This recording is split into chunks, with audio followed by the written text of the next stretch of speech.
Ser Podcast. Ser Historia, con Nacho Ares. Gustavo Adolfo Bécquer es ese poeta sevillano que todos conocen, pero del que yo siempre digo que es el gran desconocido. Bécquer es un símbolo de amor y de misterio, pero yo sobre todo lo que creo que es una persona que tiene un encanto especial, una alegría de vivir y una forma de entender el mundo muy especial. Es un hombre de su tiempo, pero que después se anticipa a su tiempo. Las rimas es el libro de poesía más leído en lengua española. Es una poesía a la que se acerca a la gente llana del pueblo buscando simplemente unas palabras bonitas, sin necesidad de profundizar, pero es una poesía culta a la que se puede acercar cualquier erudito y encontrar en ella lo que realmente hay. Esa es la grandeza de Bécquer, ¿no? Que supo contar cosas hermosas para todo el mundo, para que todo el mundo las entendiera. Es el poeta de todos.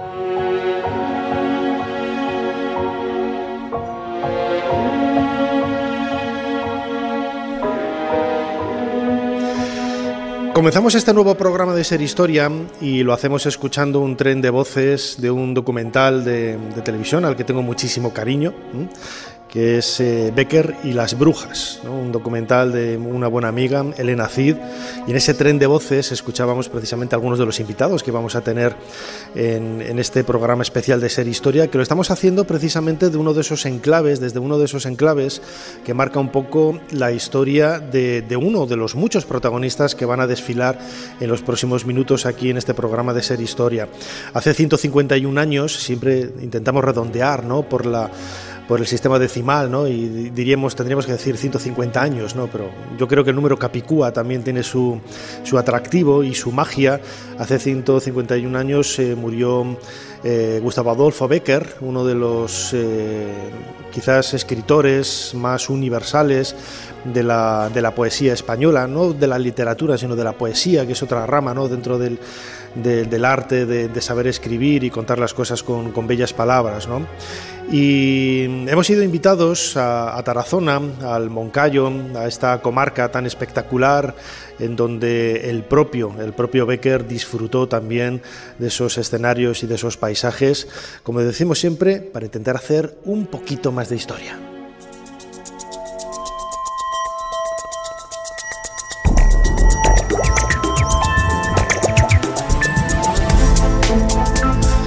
Bienvenidos a Ser Historia. La figura de Gustavo Adolfo Bécquer y también la de su hermano Valerio y la historia, ¿no?, que rodea un poco a esa presencia de este escritor tan universal, ¿no?, desde el punto de vista de la literatura, de la historia de la literatura española, va a ser uno de los ejes sobre los que va a girar este programa especial de Ser Historia de hoy, que lo estamos realizando desde el Teatro Bellas Artes de Tarazona, que además cumple 100 años, estamos de aniversarios en todos los sentidos. Vamos a hablar de la figura de Hércules, ese personaje mitológico que también reconstruyó la ciudad Maña donde nos encontramos. Vamos a hablar de esa monumentalidad, de esos monumentos también tan característicos de esta ciudad, y sobre todo de esa historia que, como decía yo a todo el público asistente que tenemos en este Teatro Bellas Artes aquí de Tarazona antes de comenzar el programa, quizás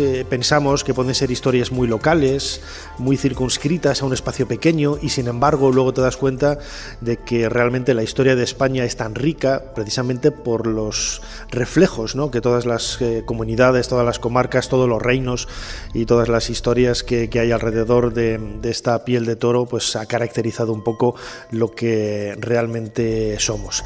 Quería dar las gracias a Tarazona por acompañarnos en este programa especial de Ser Historia. Les voy a pedir un abrazo no, porque no llegan, además está el foso aquí de los músicos, que nos podemos matar todos aquí delante del teatro. Les voy a pedir un fuerte aplauso y muchísimas gracias por estar compartiendo nuestra pasión por la historia. Muchísimas gracias, Tarazona. Sigue a Ser Historia en las redes sociales. En Twitter, @SerHistoria. En Facebook, Ser Historia. Y en YouTube, Ser Historia. Jesús Callejo, una semana más, bienvenido de nuevo a Ser Historia y, nunca mejor dicho, en un marco incomparable, nos vamos superando. Este Teatro de Bellas Artes de Tarazona, que acaba de cumplir los 100 años, es espectacular. Recuerda un poco el mundo del espectáculo, el mundo de las variedades, el mundo del entretenimiento que había hace un siglo. Y ahora fíjate, estamos como en esa máquina del tiempo, el cronovisor, tú y yo intentando hacer un poquito más de historia. Yo estoy impresionado, Nacho. Estoy impresionado porque en este lugar ha actuado ni más ni menos que Raquel Meller o que Paco Martínez Soria, entre otras figuras, pero estoy hablando de dos que nacieron en Tarazona. Hombre, yo creo que eso ya te impregna, ¿no?, de un sabor artístico, cultural, a todos los niveles. Por eso el estar aquí, como tú decías, como marco incomparable, es verdad que es una referencia cultural, es un poco el epicentro, que antes se lo comentaba también con Pilar, un poco el epicentro de todas las actividades sociales y divertidas, porque también la cultura está relacionada con toda esa parte de la historia, la prehistoria y también el arte y, como no, la escena y con estos grandes personajes que han salido de Tarazona. Por eso digo que me impresiona este lugar en el que ahora mismo estamos y me imagino que los efluvios de Raquel Meller y de Paco Martínez Soria todavía estarán por aquí. Y además ellos quizás son el último, bueno, fueron los últimos, sí, se les puede considerar, ¿no?, como los últimos herederos de una historia, la de Tarazona, que está llena de personajes grandiosos, pero también personajes mitológicos, ¿no?, tan importantes como Hércules, que aquí lo tenemos. Siempre sabéis que me gusta traer nuestros protagonistas de Playmobil, pues aquí lo tenemos al bueno de Hércules delante del micrófono de la cadena SER, intentando hacer un poquito más de historia también. Pues sí, porque hay bastante parte de mitología, es decir, que el que se vincule a Hércules con Tarazona no es casual, ahora comentaremos por qué, no se vincula a todas las ciudades, pero sí tiene mucho que ver con esa genealogía, pues mítica, que algunos emperadores, algunos reyes intentaron hacer gala, no solo aquí en España, sino también en el resto de Europa. Y Hércules, te puedes imaginar que reunía todas las papeletas, porque en el fondo Hércules es un poco como el sustentador de la monarquía y aquel que tenía toda la fuerza, todo el poder, relacionado directamente con los dioses, no olvidemos que era hijo de Zeus.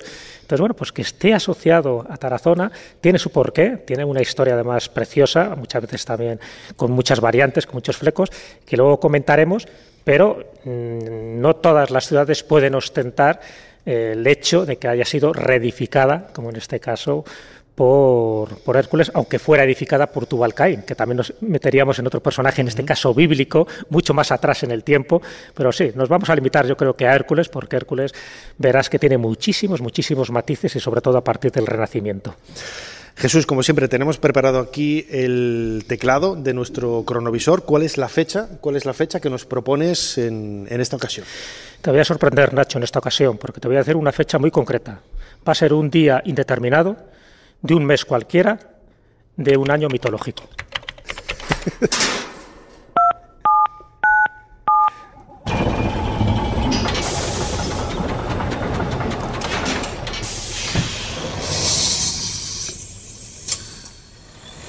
Adelante, pasen. Jesús Callejo les está esperando junto al cronovisor.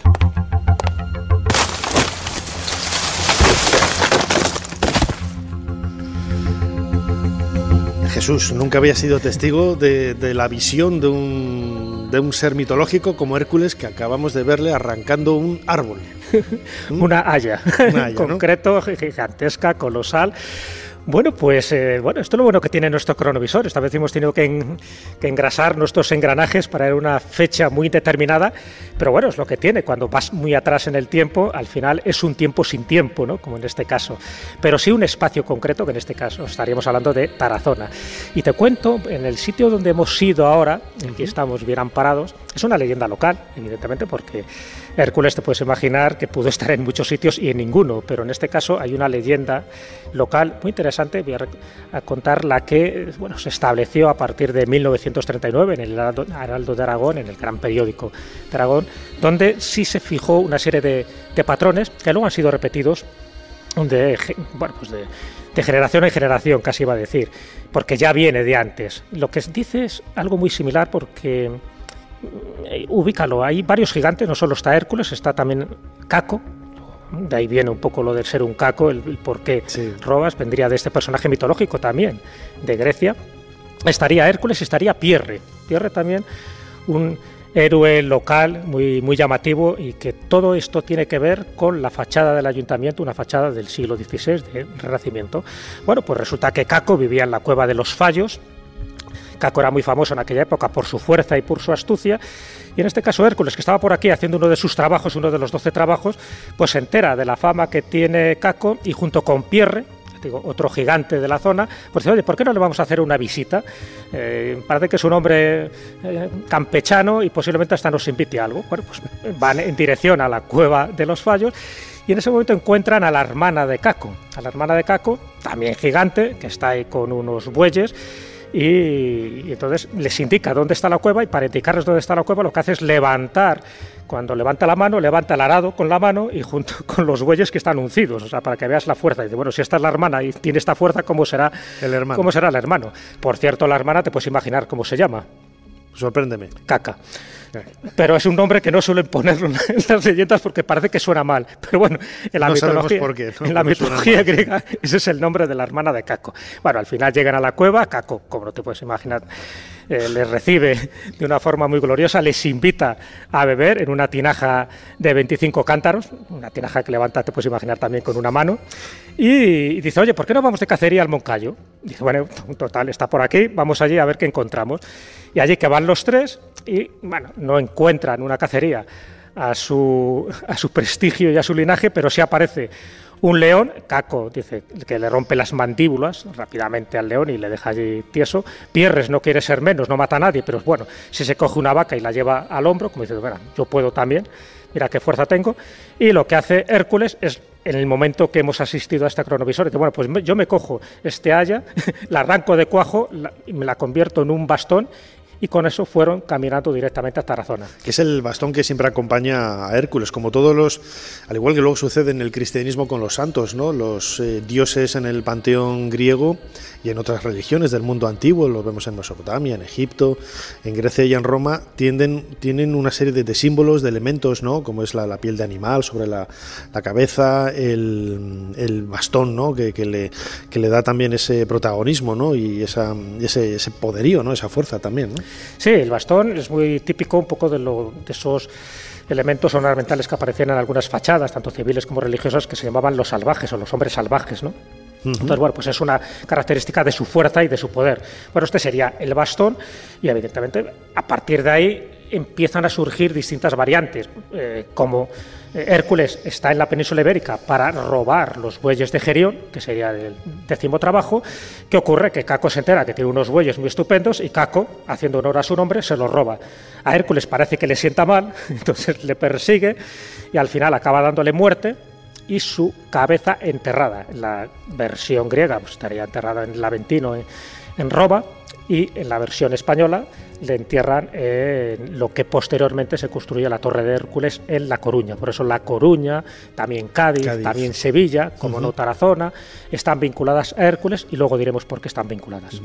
Es una historia bastante curiosa, ¿no? El hecho de que ciudades españolas tengan ese trasfondo, ¿no? de mitológico. Podríamos pensar que, bueno, es cierto que el mundo griego, por ejemplo, el mundo romano, el mundo clásico, en definitiva, ha tenido mucho contacto, ¿no? con la península ibérica, con la historia de España, con la historia de la Hispania prerromana, con un montón de culturas, ¿no? Y de un montón de lazos, ¿no? Y también es muy llamativo, ¿no? Luego hablaremos algunos detalles de cómo precisamente este mito aparece representado en los relieves que lucen sobre la fachada del ayuntamiento de Tarazona, que por cierto, no lo he dicho antes, Ser Historia está en esta ciudad gracias al patrocinio del Ayuntamiento de Tarazona, al que quiero expresar públicamente las gracias. En este viaje en el tiempo, al pasado remoto, pero también al pasado cercano, ¿no? Por eso que acabo de comentar, ¿no? Del hecho de que se sigue, ¿no? Viviendo muy de cerca, ¿no? El mito de Tarazona y de Hércules. Nos acompaña Pilar Velilla. Ella es historiadora y guía de Girola Servicios Turísticos, y yo creo que una de las personas que mejor conoce la historia de Hércules imbricada con esta ciudad, ciudad y nos puede hablar un poco no solamente de ella, sino también de la impresión, ¿no?, que tienen los turistas cuando visitan Tarazona y se enfrentan a esta historia tan sorprendente. Pilar Velilla, bienvenida a Ser Historia. Hola, muchas gracias. ¿Qué es lo que dicen los turistas cuando les cuentas que la ciudad de Tarazona fue reconstruida por Hércules según la tradición, según el mito? Bueno, pues la verdad es que les sorprende, como les sorprende casi todos los elementos que conocen y que les transmitimos de Tarazona. No solo la historia, sino también la leyenda es interesante para poder dar a conocer el patrimonio de nuestra ciudad. Y, por supuesto, la mitología forma parte también del patrimonio inmaterial de nuestra ciudad. Es una ciudad muy monumental, con una historia realmente interesante, y esa historia queda enmarcada por la fundación legendaria de nuestra ciudad. Como Jesús ha comentado, según cuenta la leyenda, fue fundada Tarazona por Tubal-Caín, un personaje bíblico, enigmático también, relacionado incluso con uno de los sectores más interesantes de nuestra zona y que también ha sido fundamental para la antigua habitabilidad de esta zona, que es la metalurgia. Tubal-Caín, claro, estaría relacionado también con los metales, estaría relacionado con el hierro, que incluso en época celtíbera se explotó y se utilizó de las minas del Moncayo, y sería pues un herrero que procede posiblemente de la familia de Noé, o incluso más antiguo, de la estirpe de Adán y Eva. Hay varias versiones en relación con este personaje, pero de una u otra forma nos transmite que la historia de Tarazona es muy antigua, porque se quiere entroncar con esos personajes bíblicos. Porque además aparece incluso en el escudo, ¿no?, de Tarazona. Efectivamente. La figura de Hércules. Efectivamente. Aparece en el escudo de Tarazona mencionada la leyenda de Tubal-Caín me edificó y Hércules me reedificó. Como comentaba Jesús, según la leyenda, Tarazona sería visitada por Hércules, posiblemente en ese suceso que estábamos comentando, en el que él perseguía a Caco para poder recuperar aquellos bueyes que le habrían sido sustraídos.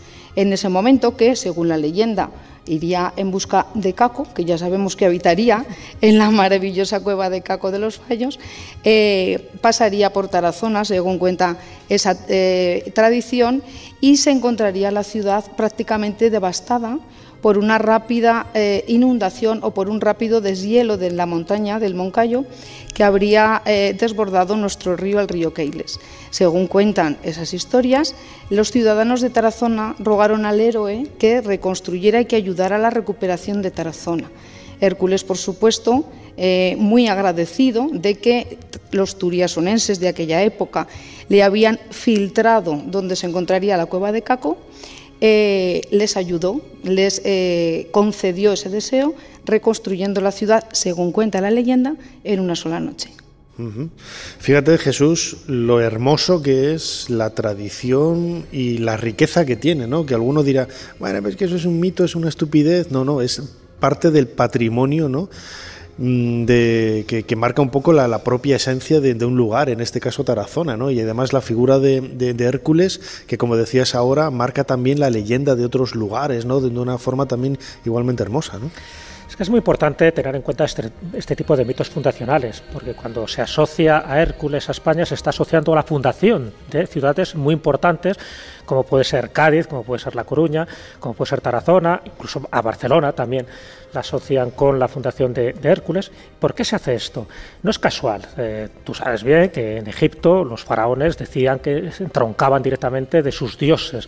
¿Por qué? Porque te da como una especie de respetabilidad saber que eres hijo de Osiris o hijo de cualquiera de esos dioses de la mitología egipcia. Lo mismo pasaba en Roma con los distintos reyes y emperadores. Bueno, pues en España no podíamos ser menos. Cuando llega el Renacimiento, sabes que hay como todo un culto, ¿no?, a esa cultura clásica, y lo que hace Carlos I, que por cierto en la fachada del Ayuntamiento de Tarazona está ese escudo, él quiere reivindicar un poco esa genealogía como el nuevo Hércules. Entonces, bueno, pues es el que se encarga de rescatar un mito que, por cierto, ya aparecía, por ejemplo, en la crónica de Alfonso X el Sabio del siglo XIII y de Jiménez de Rada, que era el arzobispo de Toledo, donde ya se hablaba de que Hércules estuvo por aquí, por lo menos en su 10º trabajo, e incluso en algunos casos se habla también del 11º en el Jardín de las Hespérides, que en ocasiones se asocia con las Islas Canarias, ¿no? Cuando se roba a las ninfas del Jardín de las Hespérides esas manzanas de oro, y que por tanto tienes que matar también un dragón. Siempre el dragón, como ves,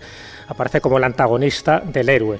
Por eso es tan importante en el caso de Hércules, porque Hércules está afianzando un poco esa nueva monarquía que se quería instaurar a partir del siglo XVI a través de Carlos I, V de Alemania. Por eso en el friso de la fachada del Ayuntamiento de Tarazona aparece lo que es toda la coronación de Carlos I en Bolonia en el año 1530.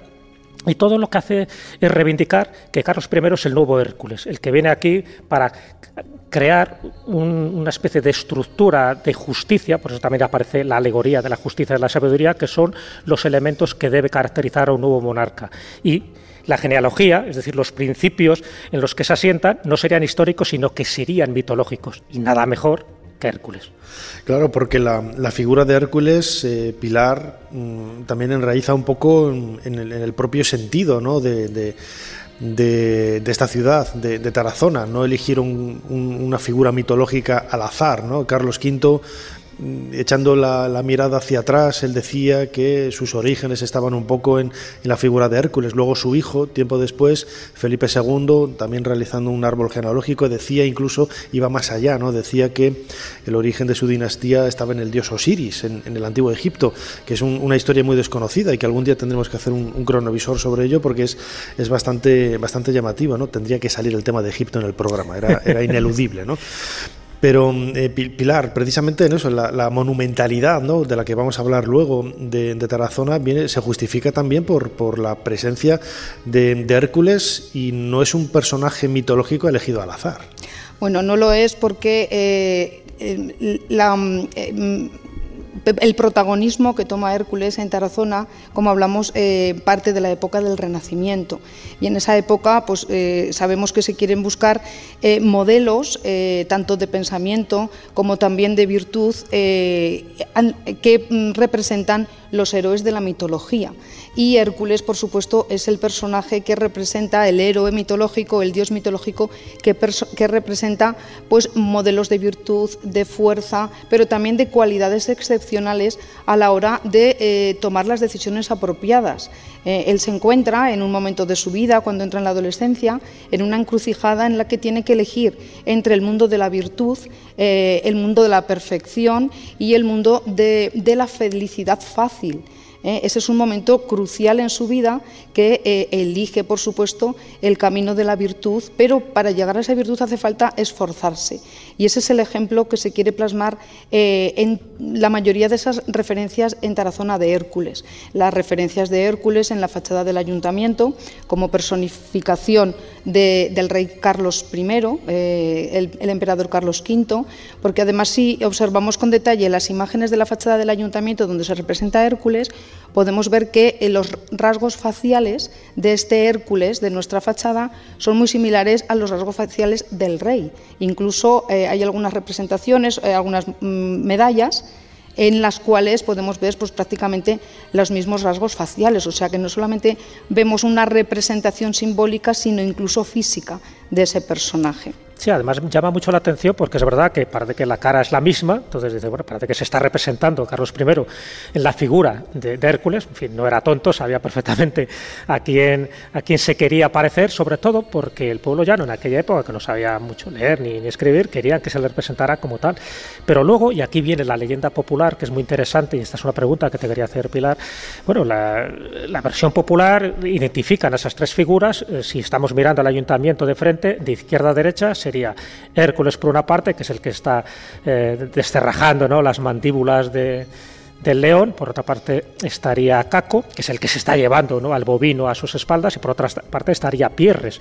Pero, y lo comentábamos fuera de micrófono, parece que las tres figuras están representando lo mismo porque es el mismo rostro, sea Hércules o sea Carlos I, pero si fuera Hércules, es un poco la versión más popular, estaría representando como tres manifestaciones de tres trabajos distintos. ¿Podría ser esa la versión más actual y más verosímil?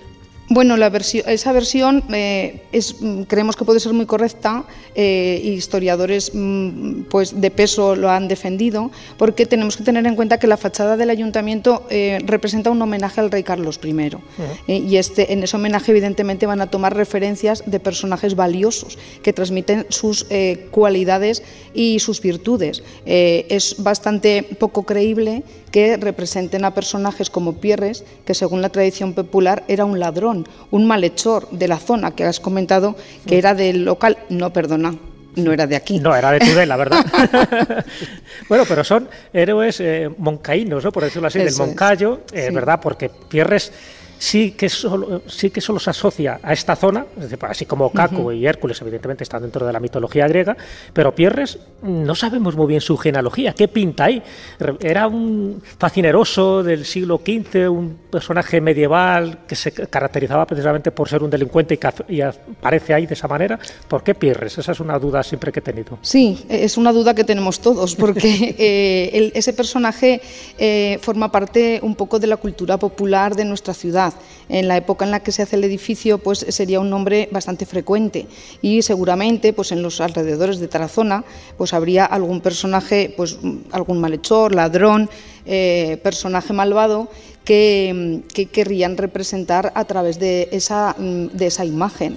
Entonces realmente, hasta lo que yo conozco, no está claro a quién hace alusión. Sí que podría hacer alusión a nivel popular pues a un personaje malvado, al mal, a los defectos en contra de las virtudes que estaba representando, por supuesto, el héroe mitológico. Bueno, y es curioso que el que hace esas representaciones, esos tres homenajes, por decirlo así, a Hércules, sea Caco, sea Pierres, ¿cómo se llamaba el artista? Sí, el escultor que trabaja o que talla o que moldea esos relieves es Pierres del Fuego, tendría el mismo nombre que ese personaje. Nada es casual, desde luego. Parece, como decía Juanjo Benítez, una causalidad, ¿no? Quizás, ¿no? Un causa-efecto en estos vericuetos del mundo artístico. La figura de Hércules, Tarazona, tiene muchísimos más flecos, ¿no? Aquí solamente hemos tocado algunos de ellos. Jesús, no quería despedirte, como hacemos siempre. Os recomiendo desde aquí que escuchéis en Podium Podcast su programa, bueno, ese programa coral, ¿no? Con todos los escobuleros, La Escóbula de la Brújula. ¿De qué nos vais a hablar esta semana? Pues esta vez de celtíberos. Nos vamos ¿Nos vais lejos de aquí? Nos vamos un poco lejos de aquí, efectivamente. Nos vamos a un pueblo de Guadalajara, a Checa, que hay un yacimiento arqueológico, Castil de Griegos, donde ahí los celtíberos tuvieron mucha importancia, no íberos como tal, ni celtas, sino celtíberos. Y bueno, pues nada, vamos a descubrir un poco ese yacimiento y en general, como hace alusión el título que hemos puesto al programa, es ¿qué han hecho por nosotros los celtíberos? Sus hallazgos, descubrimientos, aportaciones funerarias y todo lo que te puedes imaginar, incluidas las divinidades, que también creían en muchas cosas. Divinidades y mitos, desde luego, tiene Tarazona, e historia real, fascinante, legendaria, todo ello invita a acercarse a esta ciudad para poder disfrutar de sus monumentos, de su gastronomía, como hemos hecho nosotros hoy, y también de su historia. Pilar Velilla, historiadora, precisamente, y guía de Girola Servicios Turísticos, y Jesús Callejo, crononauta. A los dos, muchísimas gracias una vez más por habernos ayudado a hacer un poquito más de historia, y os lleváis este fuerte aplauso de todos los seguidores del programa aquí en Tarazona. Muchas gracias.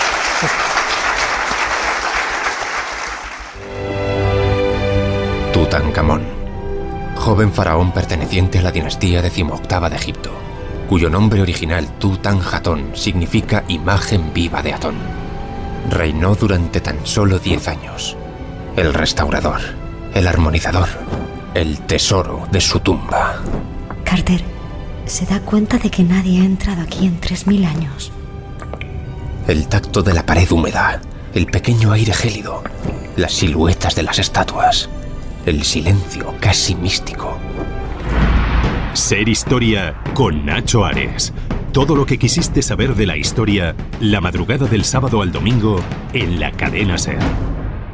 Becker toca las fibras más hondas, más sensibles de la condición humana, fundamentalmente en el terreno del amor y de los sentimientos.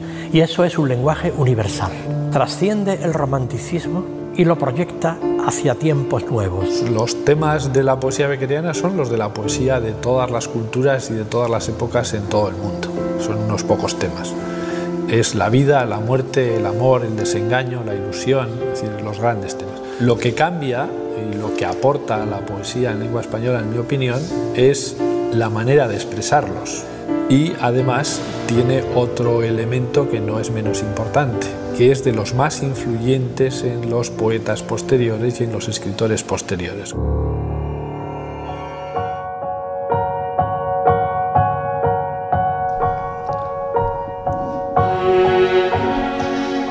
Hemos vuelto a escuchar, hemos pasado de página aquí en nuestro programa Ser Historia, en este programa que estamos haciendo desde Tarazona, gracias a la invitación que hemos recibido del ayuntamiento de la ciudad para recordar esos 151 años de la muerte de Gustavo Adolfo Bécquer. Escuchábamos ahora un fragmento también de ese documental con el que comenzábamos el programa, Bécquer y las brujas, ¿no?, de mi buena amiga Elena Cid, que precisamente desde el 10 de diciembre, me dijo el otro día, se podrá ver a través de las plataformas digitales en Filmin, y es un documental realmente increíble donde aborda la figura de nuestro protagonista, de Bécquer, en esta comarca del Moncayo. Y además, una de las voces que escuchábamos en ese tren de voces, ese conjunto de voces una detrás de otra del documental, es la de Jesús Rubio, catedrático de Literatura Española de la Universidad de Zaragoza, que ya lo tenemos sentado con nosotros en este escenario maravilloso del Teatro Bellas Artes de Tarazona. Jesús Rubio, bienvenido a Ser Historia. Hola, un saludo para todos. Usted lo comentaba, ¿no? Tú lo comentabas antes en lo que hemos escuchado en el documental.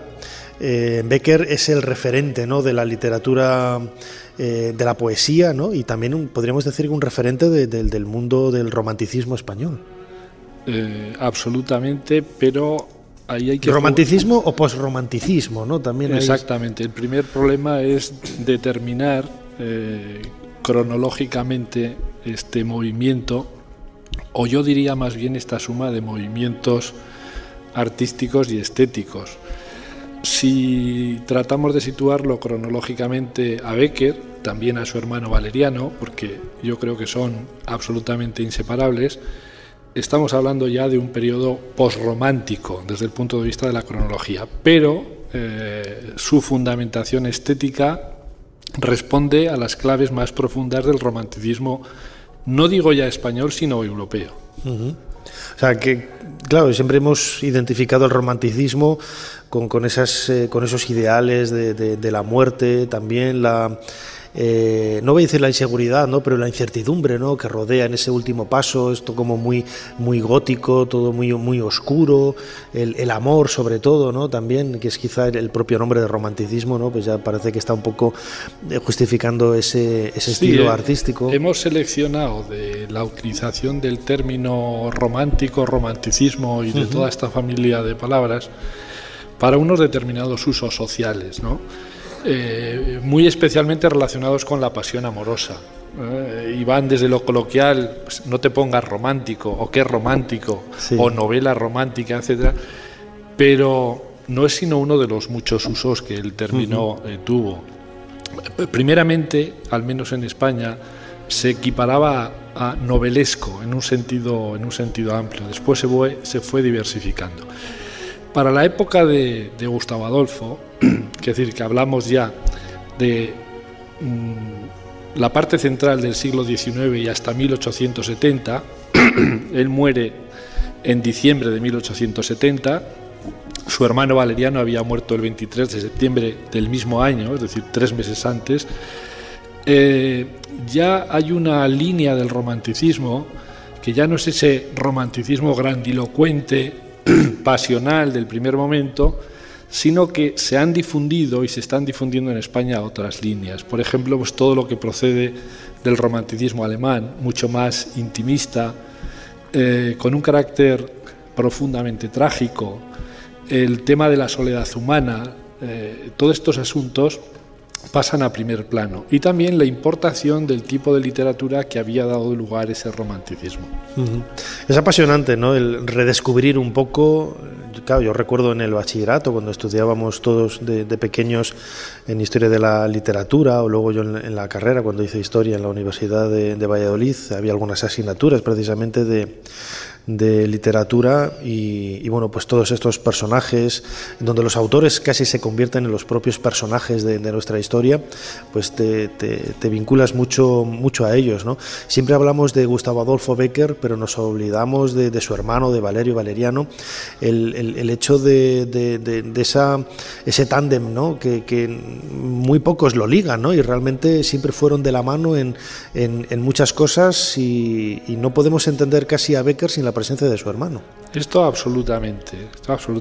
Cuando aquí en Tarazona, el año 89-90, comenzamos a organizar un congreso sobre los hermanos Bécquer, yo tuve especial interés en que no fuera Bécquer y el Moncayo, sino los Bécquer y el Moncayo.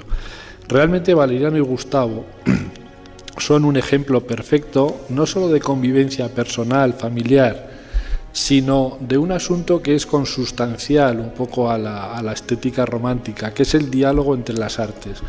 Valeriano había decidido dedicarse a la pintura. Gustavo Adolfo, que no obstante era un buen dibujante, y hemos tenido la suerte de recuperar bastantes dibujos, se dedicó mucho más a la literatura y profesionalmente al periodismo. Y entre los dos muchas veces colaboraban, y a veces lo que hacía Gustavo Adolfo era ilustrar a su hermano, o al revés, los textos de Gustavo los ilustraba Valeriano. ¿Por qué? Porque ellos entendían que ninguna de las artes tiene un lenguaje total, no lo comunica todo, hay una insuficiencia en los lenguajes artísticos, pero sumando las capacidades de distintas artes logramos tal vez comunicar más, es decir, a donde no llega la palabra puede llegar la imagen y viceversa, y entonces ese diálogo, que por un lado, insisto, es un diálogo cordial de hermanos, también es un diálogo estético permanente a lo largo de sus vidas, que además fueron breves, murieron con 34 y 36 años, pero es que incluso físicamente, pues buena parte de ella vivieron juntos con sus respectivas familias y fundamentalmente con sus hijos. Estamos hablando aquí desde Tarazona, desde el Moncayo, y precisamente fue uno de los lugares que inspiró el trabajo, ¿no?, literario de Bécquer. Jesús Rubio, catedrático de Literatura Española de la Universidad de Zaragoza. Si le parece, le voy a pedir a mi compañero Luis, vamos a escuchar un fragmento de una de esas cartas de Bécquer, en donde describe uno de los emplazamientos más característicos que tanto cautivó la inspiración, ¿no?, de Gustavo Adolfo, que es ese monasterio de Veruela. Vamos a escucharlo. Sobre una escalinata formada de grandes sillares de granito, por entre cuyas hendiduras nacen y se enroscan los tallos y las flores trepadoras, se levanta gentil, artística y alta, casi como los árboles, una cruz de mármol que, merced a su color, es conocida en estas cercanías por la Cruz Negra de Veruela. Nada más hermosamente sombrío que este lugar.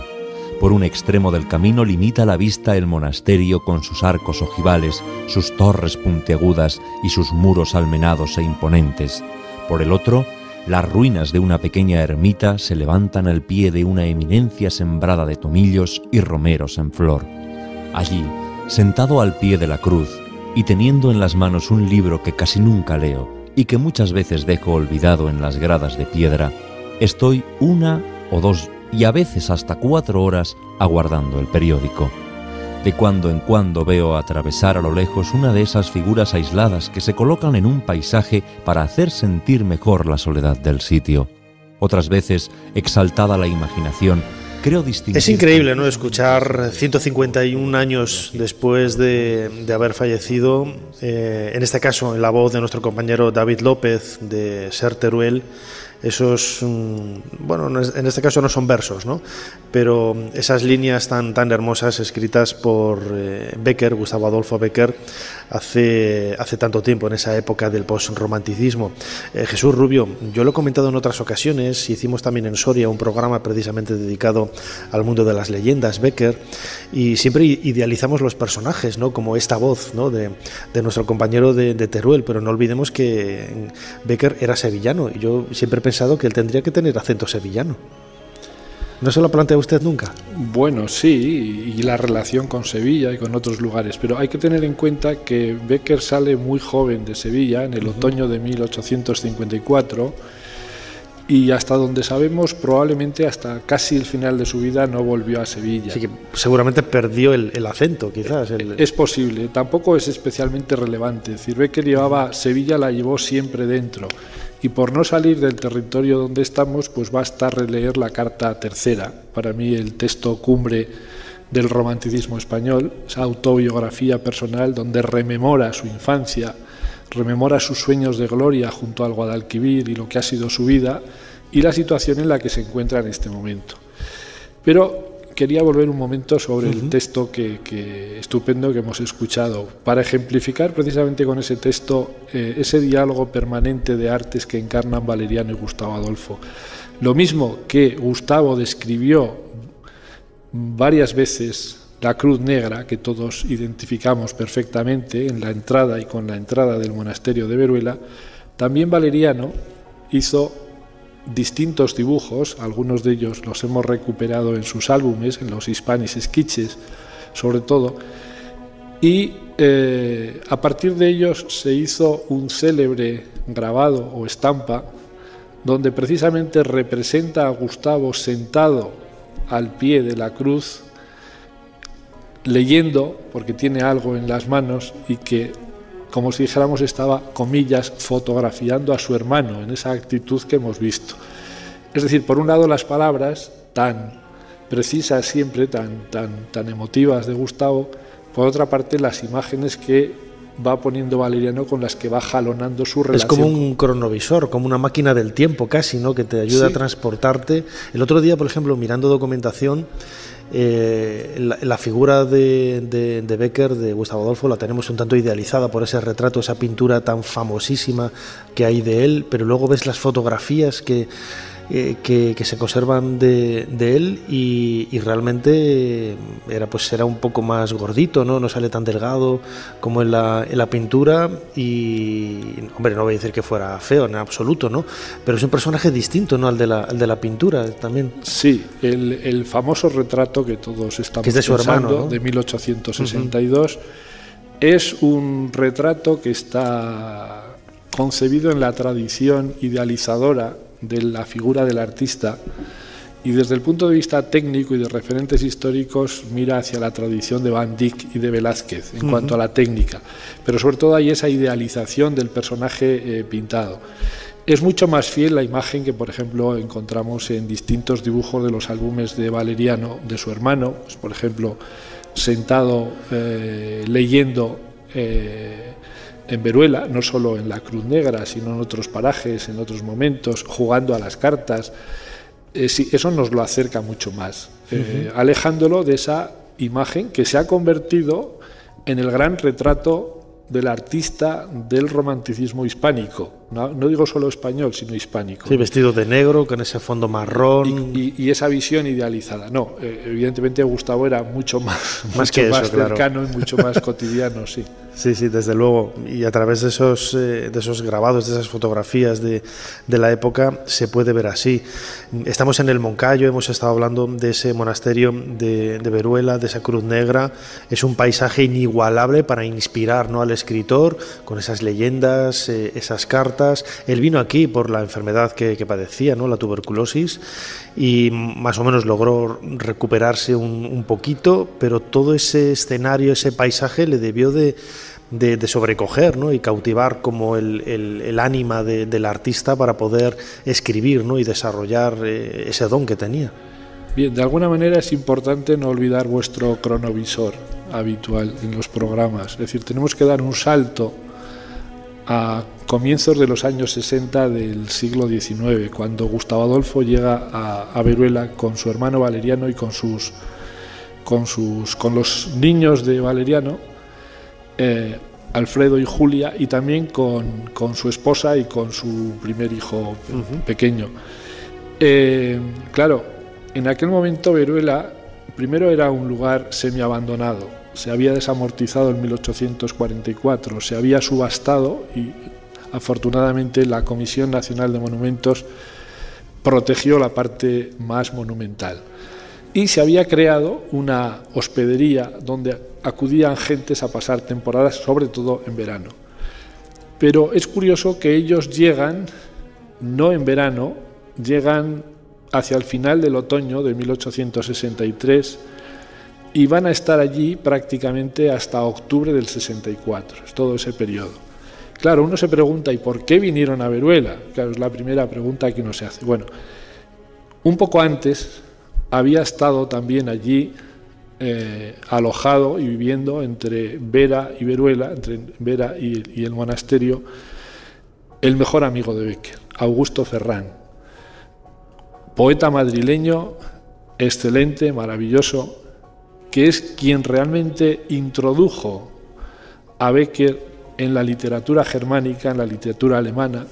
Era un excelente traductor, tradujo a Heine, estaba muy familiarizado con los ensayos de Heine sobre los espíritus elementales, los gnomos, las hadas, etcétera, que después vamos a encontrar en las leyendas de Bécquer. Y Ferrán, bueno, sería alargarnos mucho, pero huyendo de sus acreedores de Madrid, vino a Veruela y se instaló en Veruela y estuvo viviendo una serie de meses antes que de ellos.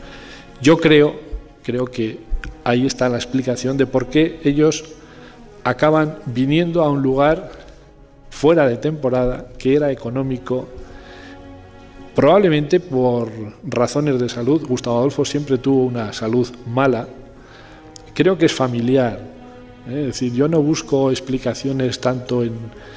Se ha barajado mucho, que si la sífilis...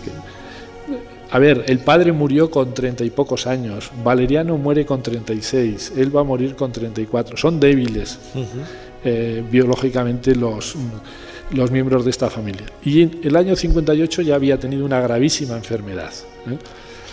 Entonces pudo haber una razón de reponerse en su salud, pero también había unos intereses artísticos y estéticos en ellos. Es un gran estudioso del pasado, de las ruinas, de los lugares donde el pozo de la historia es importante. Y sumando un poco esta serie de circunstancias, podemos entender que se alojaran en Veruela para pasar un tiempo, y lo que realmente hicieron Valeriano y Gustavo fue iniciar el estudio sistemático de toda la comarca, artístico, pero también etnológico. Valeriano dibujó muchísimo, es decir, es una labor compleja, no es simplemente apartarse para restablecerse de la salud. Todo ello implica un poco la biografía de este protagonista de la historia de la literatura, de la historia de muchos personajes y de muchas circunstancias, ¿no?, que han marcado un poco la historia de España y ese romanticismo o postromanticismo del siglo XIX. Gustavo Adolfo Bécquer, del que ahora celebramos 151 años de su muerte. Jesús Rubio, catedrático de Literatura Española de la Universidad de Zaragoza, como siempre, muchísimas gracias por habernos ayudado a hacer un poquito más de historia. Muchísimas gracias a vosotros. Mary, ¿estás ahí? Doctor. El doctor Livingstone, supongo. ¿Quién es usted? Los salvajes me indicaron que le encontraría en esta cabaña. El único salvaje que hay aquí es usted. ¿Cómo se llama, hombre blanco? Soy Henry Morton Stanley, reportero y explorador. Ser Historia con Nacho Ares. Todo lo que quisiste saber de la historia, la madrugada del sábado al domingo en la cadena SER. Una de las joyas de la ciudad es el edificio que hoy alberga el Ayuntamiento de Tarazona, ubicado en la Plaza de España.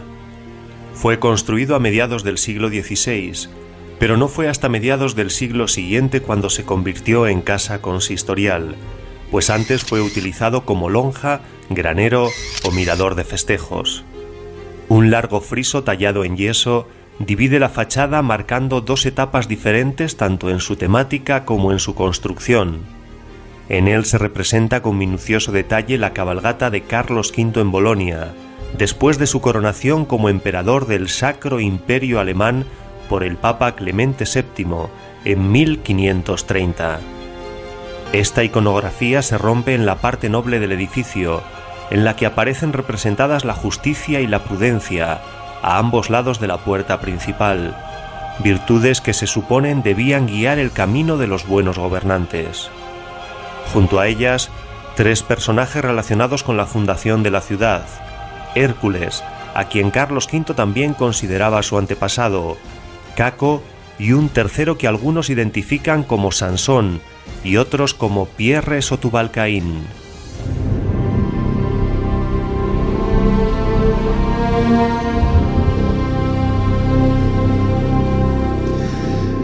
Continuamos en Ser Historia aquí en la cadena SER, en este programa especial que estamos realizando desde el Teatro Bellas Artes de Tarazona, un teatro que cumple 100 años. Y escuchábamos ahora, en estos minutos de este nuevo bloque, un fragmento de un documental de Turismo Comarca de Tarazona y el Moncayo, en donde se nos hablaba del edificio del ayuntamiento, precisamente con esa leyenda de Hércules que hemos desgranado en el cronovisor junto con Jesús Callejo, y que nos sirve también, hablando precisamente del ayuntamiento y de esa representación mitológica que hay sobre su fachada, para dar la bienvenida a Ser Historia a Waldesca Navarro, que es la concejala de Cultura precisamente del Ayuntamiento de Tarazona. Waldesca, bienvenida a Ser Historia. Muchísimas gracias. A mí el nombre de dónde viene, porque nunca lo he oído. Waldesca con W. Sí, pero se dice Valdesca. Valdesca. Eso es. Es un nombre aragonés. Ajá. Que, bueno, yo soy, mi familia y todos somos de aquí de Tarazona, de la zona, pero el nombre viene de Huesca, de una santa de Huesca, de Castejón de Sobrarbe. Qué bonito el nombre, Valdesca con W, muy bonito, como la ciudad, desde luego, ¿no? Nos ha impresionado al equipo de Ser Historia cuando hemos llegado hoy a Tarazona. Lo comentábamos antes, ¿no? Es una ciudad bimilenaria, tiene desde restos romanos, prácticamente de todas las épocas de la historia, y quizás uno de los referentes más característicos de Tarazona es su monumentalidad, ¿no? Con esa catedral. Ahora, cuando veníamos con el coche, que estábamos alojados en el castillo de Grisel y pasábamos por la plaza con ese pórtico enorme, a mí me recordaba el pórtico de la iglesia de San Benito en Valladolid. Es prácticamente idéntico. Esa monumentalidad está ligada a una ciudad con una historia casi monumental, ¿no? También con esos orígenes mitológicos. Todo es muy monumental aquí en Tarazona. Sí, la verdad es que sí. Uno, cuando vive en Tarazona, día a día no es consciente de lo que es la ciudad, vive y transcurre su vida pues entre catedral, como tú has dicho, una catedral magnífica, maravillosa, tanto en el interior como en el exterior, vive rodeado de iglesias, de ermitas, va a trabajar, en mi caso, al Ayuntamiento de Tarazona, que ahora casi se me ponían los pelos de punta al oír hablar de su maravillosa fachada, y no es consciente, ¿no? Es más consciente cuando escucha de primera mano ir a los expertos de la ciudad, o cuando escuchan programas como el vuestro, al que me gustaría agradecer su presencia en nuestra ciudad, la monumentalidad de nuestra ciudad. Entonces es cuando uno empieza a ser consciente. Y uno es muy consciente de lo que es la ciudad de Tarazona cuando le toca ser concejal de turismo, de cultura, porque la verdad es que siempre es un honor ser concejal del municipio en el que ha nacido, pero es un honor doble, y aún encima bastante más fácil, lo pone la propia ciudad, ser concejal de una ciudad tan histórica como la nuestra. Además, lo decía, ¿no? Celebramos 100 años, por ejemplo, de este teatro. Ya nos está hablando que hace 100 años, pues un teatro de estas características, que parece un viaje en el tiempo, ¿no? A una época sofisticada, de boato, de entretenimiento, de conciertos, de teatro, pues una ciudad muy viva desde el punto de vista cultural. Sí, así ha sido y ha sido siempre. Le pondré varios ejemplos. Hace el 26 de agosto celebrábamos el 100 aniversario de la apertura de este teatro y este teatro nació también un poco de la iniciativa de unos cuantos turiasonenses que vieron que hacía falta un teatro, un espacio donde vivir la cultura en nuestra ciudad, y empezaron a hablar con el ayuntamiento de entonces. Se les cedió la plaza y se construyó este teatro a iniciativa de turiasonenses. También gracias a los turiasonenses, porque apareció la Virgen del Río, que es la patrona de nuestra ciudad, en unas obras que se estaban haciendo para arreglar el cauce del río. Apareció una virgen, se le llamó la Virgen del Río, y a iniciativa de turiasonenses se construyó la ermita de la Virgen del Río, que está en el centro de la ciudad, al lado del río. Y también a iniciativa de unas familias turiasonenses se construyó la Plaza de Toros Vieja, que está al lado de la Virgen del Río.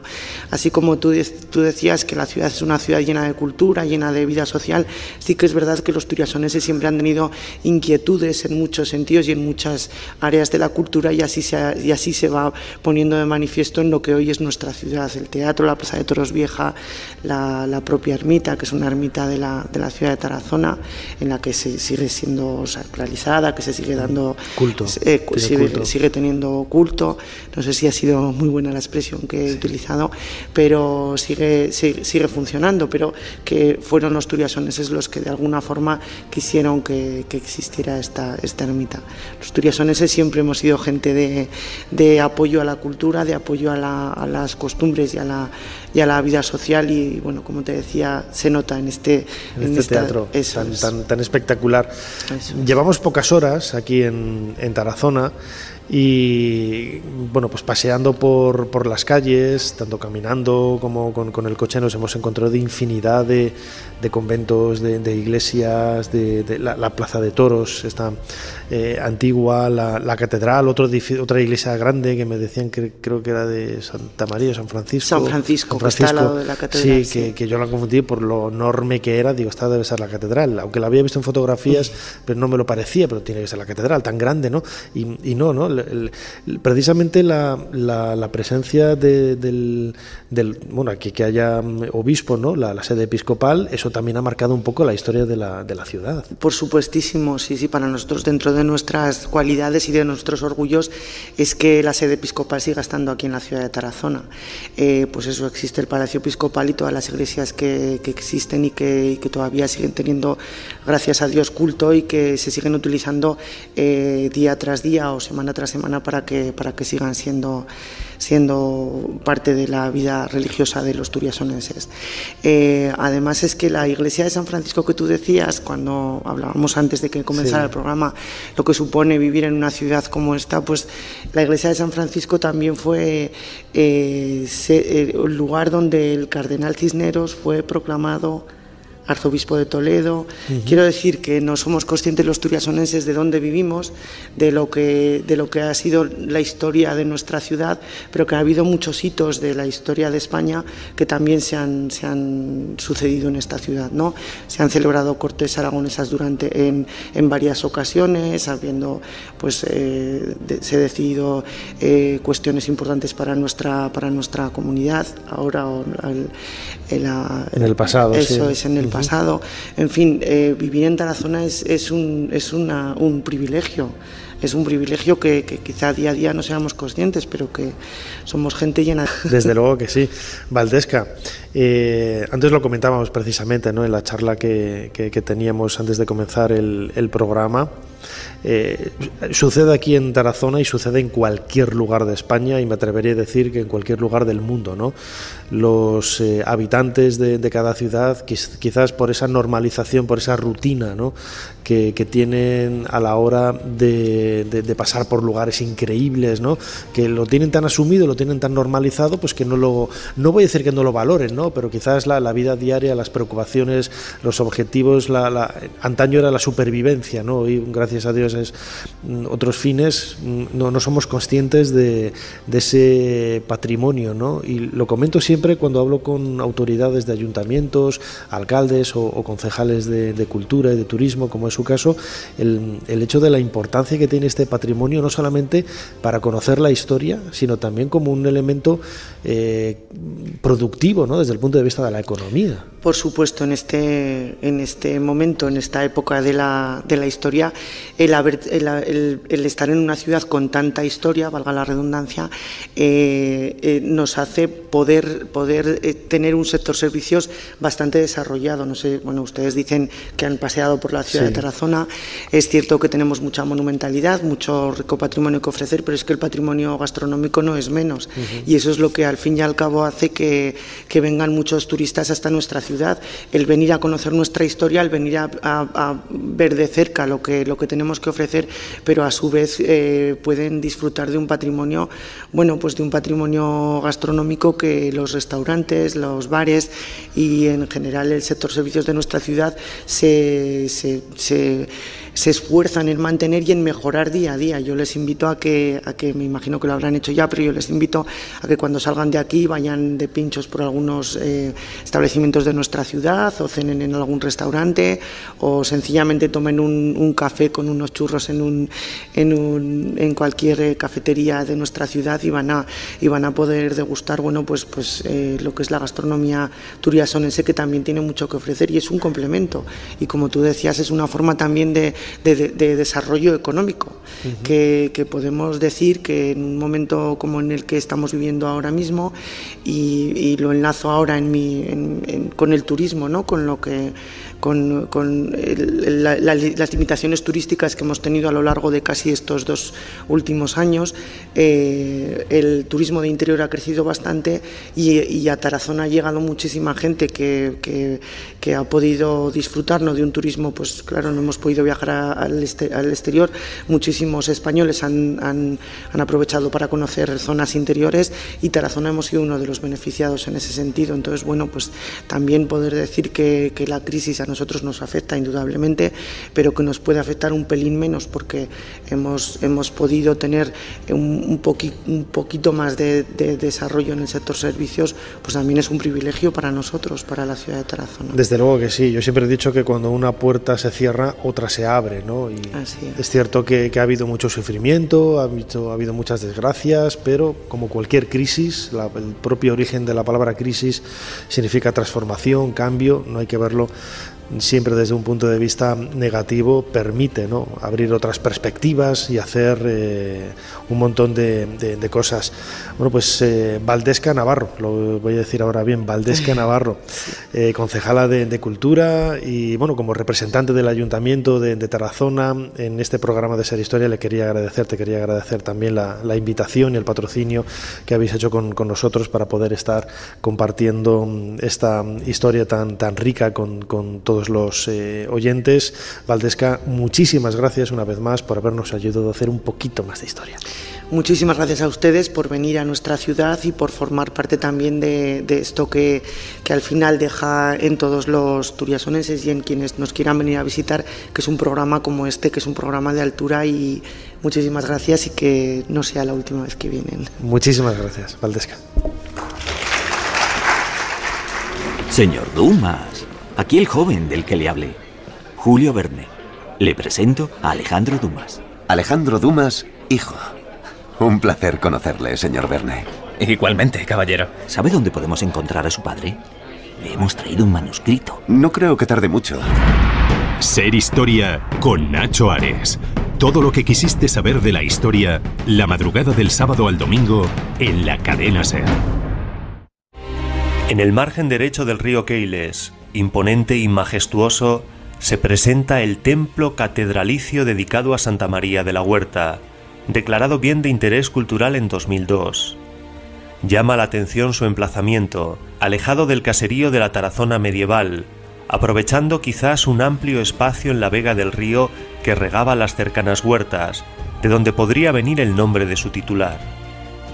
Su construcción comenzaría en el siglo XII, pero sufriría importantes daños durante la Guerra de los Dos Pedros a mediados del siglo XIV. Gracias a ello podemos hoy disfrutar de este impresionante espacio de convivencia del estilo gótico francés, con el mudéjar y la arquitectura típica del Renacimiento. La corriente gótica con la que comienza la construcción del templo queda plasmada en la esbeltez de los muros de la nave principal, que acentúan la verticalidad propia de este estilo.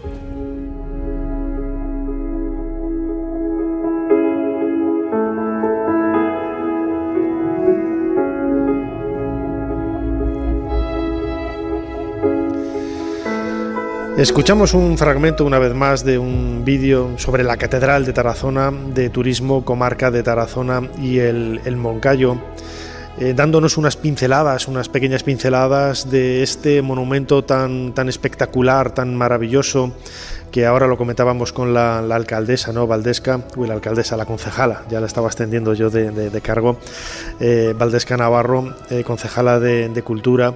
El sentido que a mí me había sorprendido, ¿no? La magnificencia de un edificio tan insólito, tan singular, y sobre todo con esa construcción mudéjar de ladrillo que ahora comentaremos en los próximos minutos. Queríamos hablar de la catedral como quizás ese monumento más emblemático de la ciudad de Tarazona. Lo escuchábamos, ¿no? Comenzado a ser construido en el siglo XII, y lo queríamos hacer con Lola Zueco, que es técnico de la Fundación Tarazona Monumental. Lola, bienvenida a Ser Historia. Muchas gracias, encantada. También quería agradeceros a la Fundación Tarazona Monumental la ayuda que habéis tenido con este programa, porque me consta, por nuestros compañeros de Ser Tarazona, que habéis ayudado de forma infinita, ¿no? Para poder realizar este programa. Lola Zueco, lo comentábamos ahora, ¿no? Santa María de la Huerta, ¿no? Es la advocación de la catedral. Comienza su construcción en el siglo XII, pero como sucede con todos los grandes edificios, todas las grandes catedrales de España, y me atrevería a decir que de Europa, su construcción prácticamente no acaba, voy a decir casi que hasta en la actualidad, ¿no? Así es, bueno, y ahí seguimos, porque como sabrás, la catedral ha estado durante unos cuantos años en un periodo de restauración bastante... poquitos años. Bastantes años, sí. Digámoslo así, desde el año 92 completamente cerrada, y desde el año 97 ya con un plan director, más ordenadamente esas intervenciones, pero podemos decir que desde finales del siglo XIX ha estado en constante intervenciones en materia de restauración por los problemas que tenía, estructurales, etcétera, ¿no? Pero cuando comentabas que la catedral comienza a construirse en el siglo XII, viene de antes. Viene de antes, ¿no? Viene de antes. Yo, sí. Precisamente la siguiente pregunta, que yo lo tenía aquí anotado, también en los trabajos que se hicieron en la plaza que se abre frente a la catedral aparecieron restos romanos, ¿no? De ese origen bimilenario de la ciudad de Tarazona. Incluso uno de los edificios se ha identificado con un baptisterio, ¿no? Un lugar de bautismo ya cristiano, y quizás ahí estaría la semilla, no tanto en el baptisterio, sino en algún edificio que hubiera en ese espacio que fuera el origen, ¿no? de lo que a la postre sería la catedral. Así es.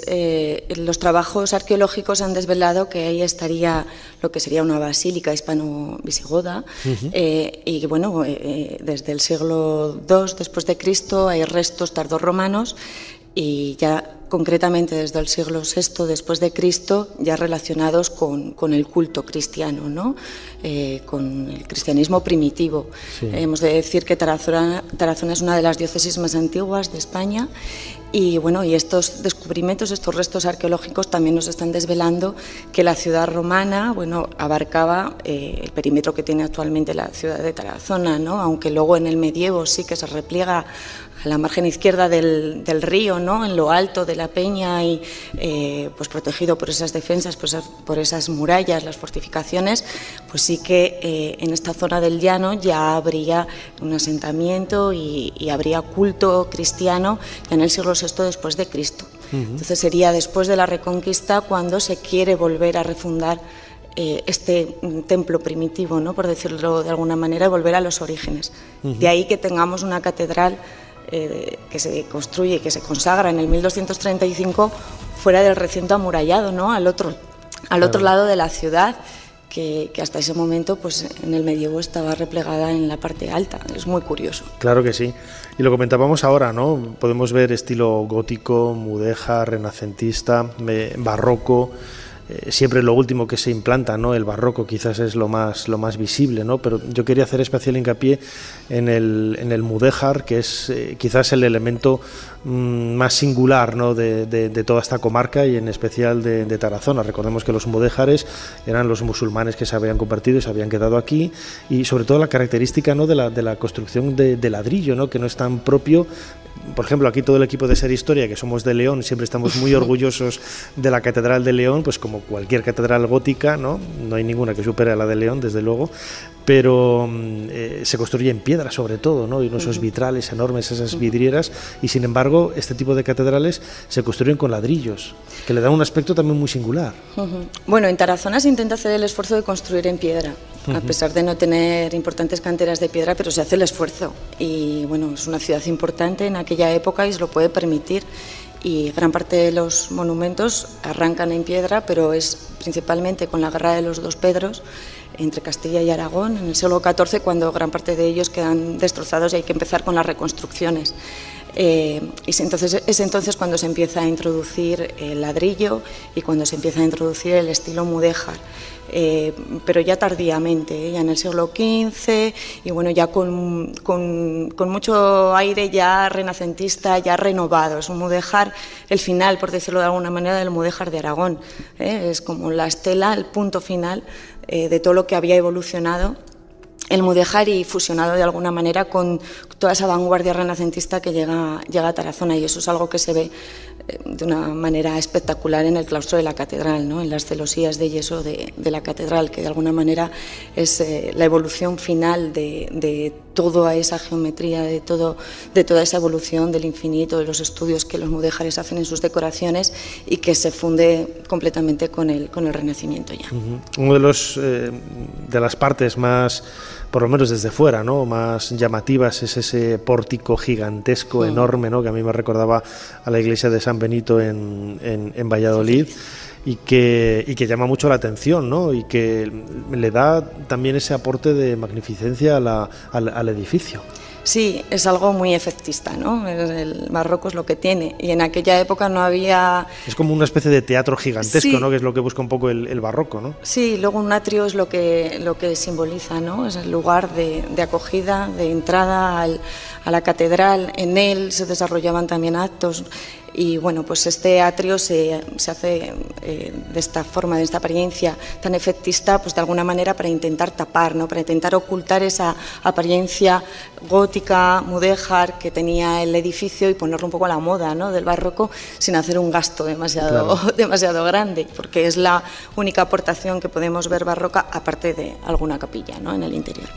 Y en el interior todavía no hemos visto la catedral, lo queremos ver mañana por la mañana. Uno de los elementos que yo quiero ver son esas grisallas, ¿no?, tan llamativas, tan características, ¿no?, que vemos lo del blanco y negro como algo muy moderno, ¿no? Y no, al contrario, el blanco y negro ha existido de toda la vida, y ha habido artistas precisamente que se han...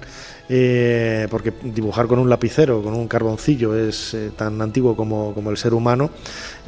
Hubo artistas, ¿no?, que se aventuraron a no utilizar colores, ¿no?, en la pintura, y hacer esos dibujos, esas pinturas en blanco y negro tan efectistas al final, ¿no? En grises, bien, en escala de grises, porque ni hay un negro absoluto ni un blanco absoluto en ellas prácticamente.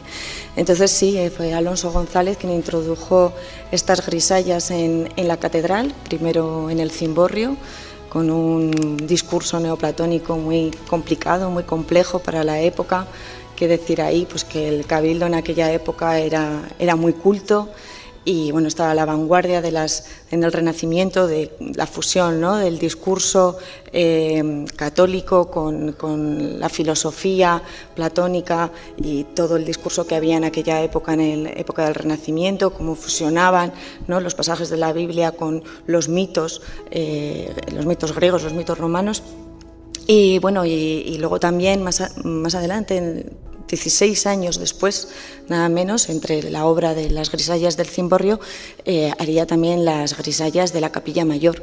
Ahí representa, en cambio, los profetas y las sibilas que anuncian, ¿no?, la venida de de Cristo. Entonces, bueno, pues son dos programas completamente diferentes en su discurso, pero que, bueno, pues que nos vienen a decir es esa, la lucha, esa psicomaquia, ¿no?, de la lucha de la razón y de la fortaleza para vencer a los vicios, al pecado, al mal, y poder llegar así a la virtud, ¿no?, de Hércules, que es quien cierra este ciclo. Casi utilizando elementos paganos, ¿no? Podríamos decirlo así. Sí, claro. Sí. Bueno, pues el discurso del cimborrio arranca con Adán y Eva, el pecado original. Luego son 8 parejas, son parejas en todo momento. Adán y Eva, arranca el pecado original, y luego nos va a hablar de los 3 tipos de amor, con 3 parejas también, que son Safira y José, que, bueno, de alguna manera están representando el amor más bestial, el amor más el sexual, ¿no?, por decirlo de alguna manera, la pasión, la desmedida.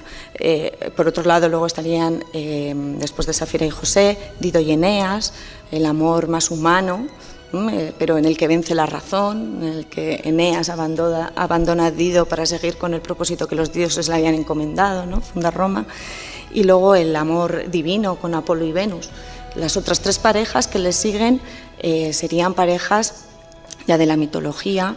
Tendríamos a Periandro y a Baco, tendríamos a Judith y a Holofernes, y bueno, también tendríamos a una pareja bíblica, Tobías y el arcángel Rafael, que nos están hablando de cómo hay que usar la razón, cómo hay que vencer la tentación para poder llegar al buen camino, ¿no? Un buen camino y un discurso que cierra la última pareja, la 8ª, que es David y Hércules. Como no puede ser de otra manera, Hércules, claro, del que habéis empezado a hablar en el programa y que sigue presente en la ciudad, no solo en la fachada del ayuntamiento, sino también en la catedral e incluso en el Palacio Episcopal. O sea, lo tenemos por todas partes para elegir el buen camino. Qué bonito que en una catedral de culto católico se imbriquen y se diluyan esos elementos, iba a decir paganos, ¿no? Un poco ya tonto, ¿no? Clásicos, del mundo clásico, habría que decir, ¿no? Porque es parte de nuestra propia cultura. Aunque seamos de una tradición más cristiana, lo he comentado yo creo muchísimas veces, estamos imbuidos, estamos inspirados y condicionados por nuestra propia historia, ¿no? Y eso es lo bonito que tiene acercarse, ¿no?, a descubrir edificios como este, que recomendamos desde aquí, ¿no? Venir a Tarazona y disfrutar no solamente de su gastronomía, de su historia, pero también de sus monumentos, ¿no?, como esta catedral con esa advocación a Santa María de la Huerta, que ha sido, bueno, pues esta pequeña visita guiada que hemos estado haciendo en los últimos minutos de la mano de Lola Zueco, técnico de la Fundación Tarazona Monumental. Lola, como siempre, muchísimas gracias por habernos ayudado a hacer un poquito más de historia. A vosotros por venir, cuando queráis. Madre, se rumorean cosas sobre usted, dentro del convento y fuera de Ávila. No se deje llevar por las habladurías, María. Usted y yo sabemos que en este convento entra y sale demasiada gente. Es usted famosa, madre. La fama nunca ha de ser el camino, Sor María. Ser Historia con Nacho Ares. Todo lo que quisiste saber de la historia, la madrugada del sábado al domingo en la cadena SER. Uno de los manuscritos musicales más importantes del Renacimiento español y la fuente más rica conservada de polifonía religiosa hispánica, coetánea a la generación del famoso compositor Josquin, es con diferencia el documento que más interés suscita de entre todos los que guarda este archivo catedralicio. 2015 fue también un año importante para el archivo porque continuaron las restauraciones y algunos de sus fondos participaron en la exposición sobre Fernando el Católico celebrada en el Palacio de la Aljafería de Zaragoza. La Catedral de Tarazona reabría su archivo en el verano de 2012, más de una década después de que fuera inaugurado tras una remodelación. Un archivo y biblioteca que consta de más de 2.000 libros y documentos, el 20% de ellos ya digitalizados, que lo convierten en uno de los más importantes de España e incluso de Europa por su colección de partituras musicales.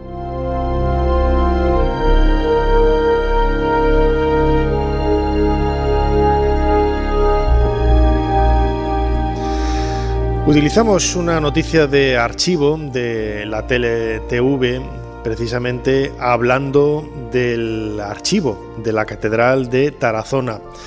Yo como buen, no solamente escritor, autor de novela histórica, pero sobre todo bibliófilo, me encantan los libros, me encanta escribir, me encanta todo aquello relacionado con el gesto de la muñeca, tanto con una mano como con la otra, porque soy ambidiestro para hacer estas cosas. El mundo de los libros siempre me ha llamado la atención, ¿no? Y siempre que hacemos un programa, siempre busco también la posibilidad de adentrarme en el mundo de las bibliotecas, de los archivos, de los lugares en donde se documenta la historia de un espacio, de una comarca, de un lugar o de una ciudad, como es este caso Tarazona. Miguel Antonio Franco, bienvenido a Ser Historia. Muchas gracias, un placer. Miguel Antonio Franco es canónigo y archivero de este archivo de la catedral. Hemos escuchado, Miguel Antonio, ahora al comienzo de esta charla que vamos a tener contigo, esa noticia de archivo, ¿no? Hablando de algunas de las joyas, ¿no?, que se conservan en el archivo de la catedral.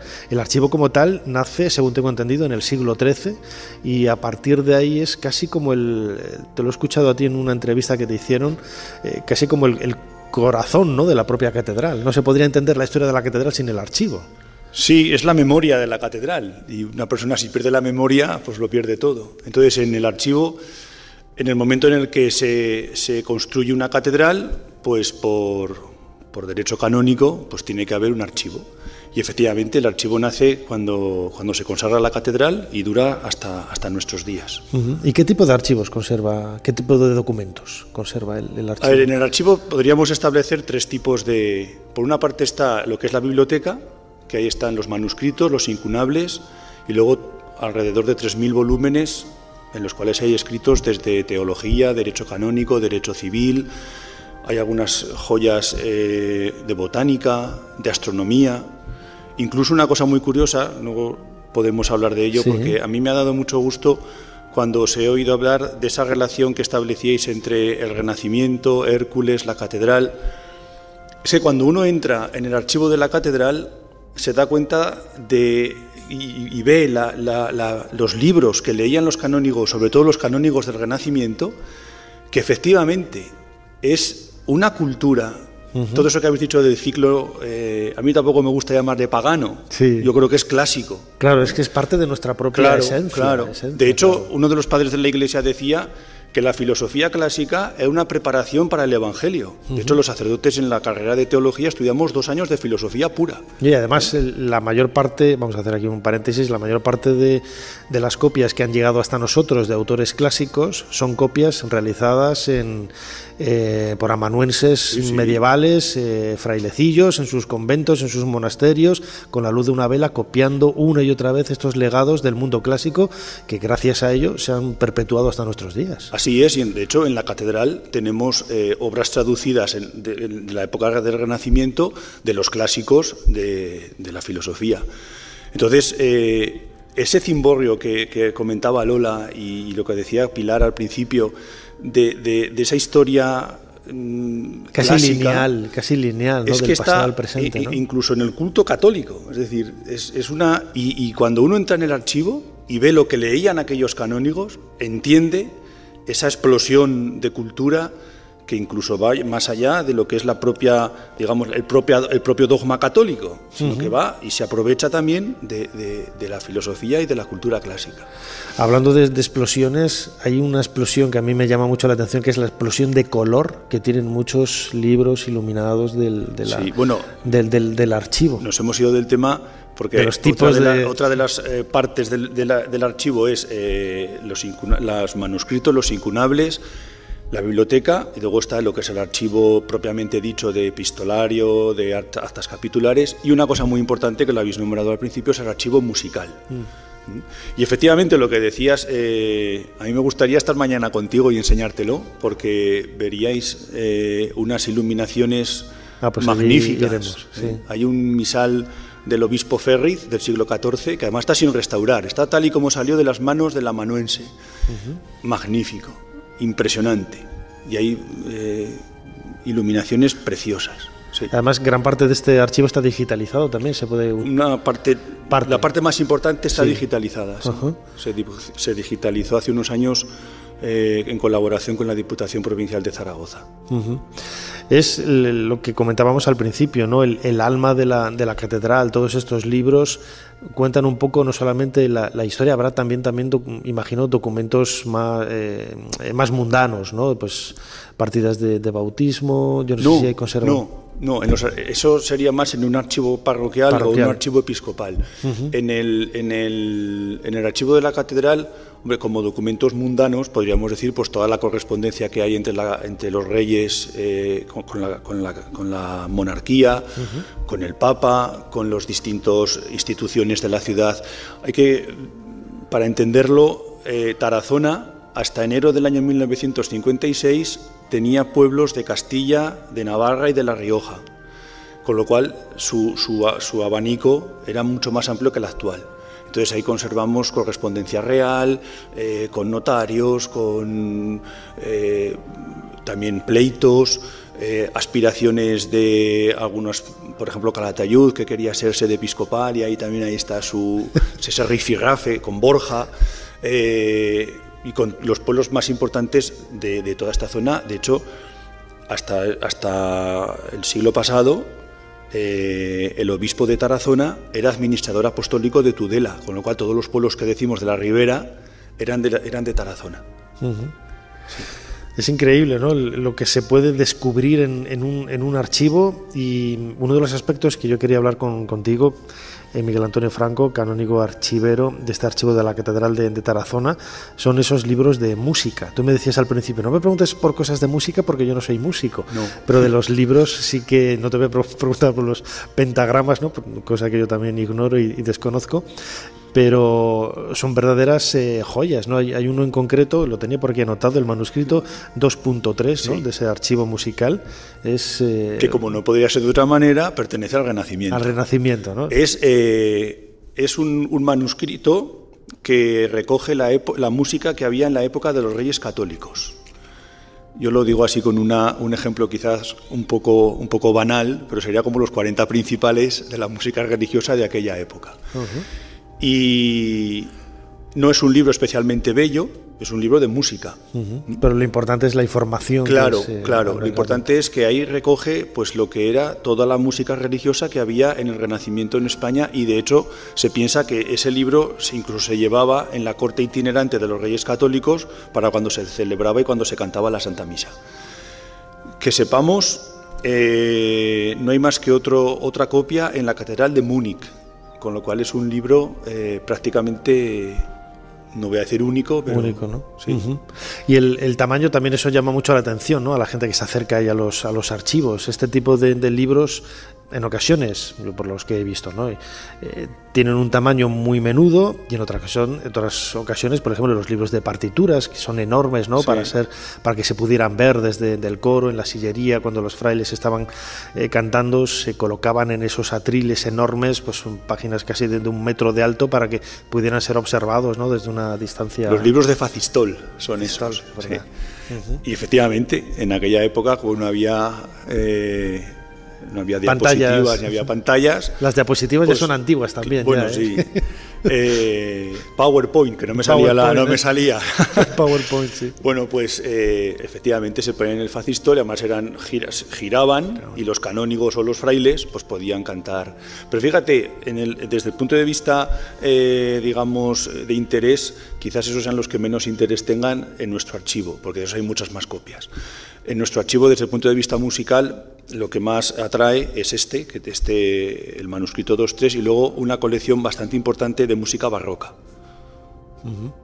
¿Y los libros iluminados, cuál es la temática que tratan? ¿Qué ilustran esos dibujos con tanto color? Los libros manuscritos, la mayoría son libros religiosos, o libros de horas, o leccionarios, o evangeliarios, y sobre todo misales. También hay un libro muy bonito dedicado al rosario. En cambio, cuando ya viene la imprenta, en los incunables ya se abre el abanico. Bueno, me equivocaba en una cosa. En los manuscritos hay un hallazgo que además lo hicimos hace unos años, no hace 4 o 5 años, que tenemos el digesto completo. Y además no solamente el digesto completo, sino comentado por lo que diríamos los juristas de la época, que que era que era la jurisprudencia de entonces. Está toda la colección completa, precisamente por lo que hablábamos antes de la transmisión de la cultura que hace la Iglesia, ¿no? Es decir, cuando en el siglo XIII la Universidad de Bolonia descubre el digesto, lo populariza, y vuelvo otra vez a lo mismo, ¿no? Es decir, ¿qué cultura tenían los canónigos de aquí, de Tarazona, que tenían el digesto completo? Entonces, a partir de la invención de la imprenta ya el abanico ya se abre más. Ya no solamente hay libros de teología, sino que hay libros de filosofía, libros de derecho, libros de astronomía, libros de botánica. Una cosa que también me llama mucho la atención es que muy poco tiempo después de que Lutero inicia la que inició, la rebelión contra ustedes, la rebelión contra la Iglesia, pues al poco tiempo hay una obra de un teólogo luterano en la Catedral de Tarazona. Yo cuando lo vi dije, caramba, estos canónigos leían todo. De todo, ¿no? Sí, es una maravilla. Y está ese libro. No, a mí me ha llamado la atención, por ejemplo, que haya libros de astronomía o de astrología, quizás habría que decir más en aquella época, porque se confundía. Bueno, estaban muy ligadas, ¿no? La astrología y la astronomía. Además es muy bonito porque es un libro muy pequeño y aparecen eclipses solares, eclipses lunares, los ciclos de la luna, además a 3 tintas, y eso es incunable, cosa que nos parece que todavía hoy cuando vas a imprimir un libro, ¿cuántas tintas? Bueno, pues este está, a 5 tintas ya es un lujo, ¿no? Pues este tiene 3 tintas. 3 tintas. Sí, muy bonito. Es maravilloso, ¿no? Y quizás, ya como última pregunta, la importancia del archivo de la catedral, el valor no solamente de los contenidos, sino la cantidad y la calidad de lo que ahí se puede descubrir, de lo que ahí se puede documentar, es un reflejo vivo de la importancia que ha tenido la ciudad a lo largo de la historia. Sí. Si no hubiera sido una ciudad tan importante, a no ser que hubiera sido pues una inquietud de algún noble, de algún burgués, de alguien de motu proprio, ¿no? que decide hacerse con una biblioteca, es muy difícil, ¿no? que exista este tipo de archivo, ¿no? Sí, a ver, el hecho de que una ciudad con las características de Tarazona, como decía antes Lola, tenga obispo desde el siglo V documentado, con lo cual pensamos que había anterior. Ininterrumpidamente hasta el año 2021, pues eso le da a la ciudad un empaque muy importante. Evidentemente, si aquí no hubiera habido obispo, pues no habría catedral y no tendríamos este archivo que verdaderamente es un archivo que nos abre a la historia. Es decir, me he dejado muchas cosas. Tenemos una carta de Cristóbal Colón comunicando el descubrimiento de América. Tenemos las guardas hebreas de la expulsión de los judíos. Es que tenemos las cartas que, para los que les gusta esta literatura, la Madre María Jesús de Ágreda, la Dama de Azul, que es de aquí de Ágreda, que entonces pertenecía a la diócesis de Tarazona, se escribía con Felipe IV y además se contestaban las cartas. En la misma carta escribía al rey y contestaba a la venerable. Pues las guardamos en el archivo, es decir, es que es una ventana abierta a la historia. Evidentemente, si no hubiera habido obispo, si no hubiera habido catedral, yo creo que esto no lo tendríamos en Tarazona. Por eso hay que venir a Tarazona a descubrir su historia, sus monumentos y en ese archivo tan espectacular con que cuenta la catedral, adentrarse, ¿no? A bucear en esos documentos entre líneas, cuál es el pasado tan legendario también y tan espectacular, como digo, tan maravilloso de esta ciudad. Miguel Antonio Franco, canónigo archivero del archivo de la Catedral de Tarazona. Como siempre, muchísimas gracias por habernos ayudado a hacer un poquito más de historia. A vosotros, y me gustaría acabar con un llamamiento. Que vengan, por favor, investigadores a investigar la historia al archivo de Tarazona. Estaríamos encantados.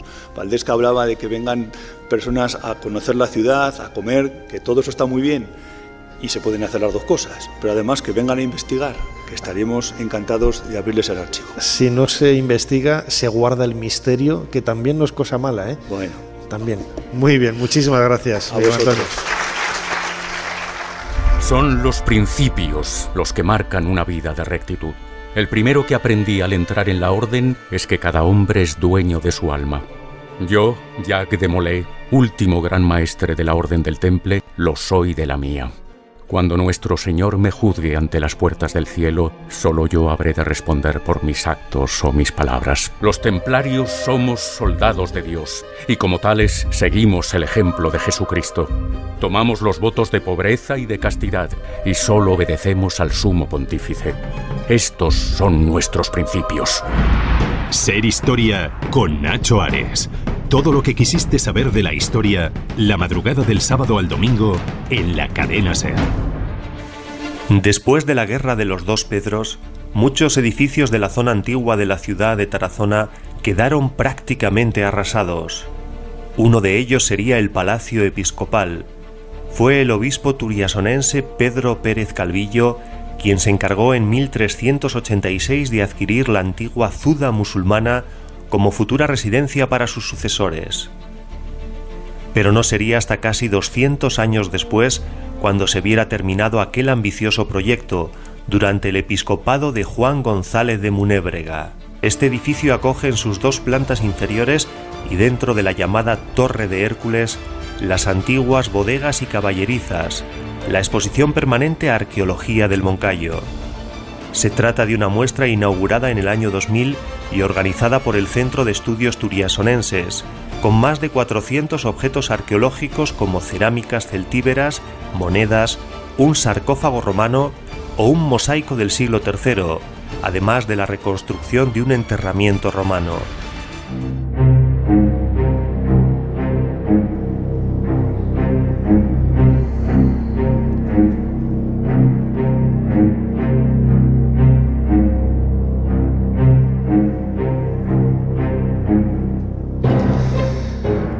Empezamos este último bloque de Ser Historia en este programa especial que estamos realizando desde el Teatro Bellas Artes en Tarazona, escuchando un nuevo fragmento de Turismo Comarca de Tarazona y el Moncayo, hablándonos del Palacio Episcopal. Es otro de esos grandes emblemas, ¿no? De esos grandes edificios casi emblemáticos, ¿no? de la ciudad, que marcan un poco el itinerario vital de lo que se ha vivido en los últimos siglos en este lugar tan magnífico.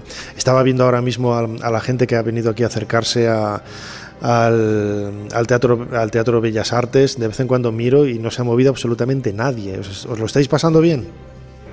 Asienten y lo afirman. Muy bien, así me gusta. Queríamos hablar de la historia de este Palacio Episcopal de Tarazona, pero desde un punto de vista muy particular, ¿no? La historia que hay grabada sobre algunas de las paredes de algunas estancias de este palacio, que también fue cárcel. Y lo queríamos hacer con nuestro próximo invitado, él es arqueólogo, se llama José Ángel García. José Ángel, bienvenido a Ser Historia. Hola, ¿qué tal? Un saludo para todos.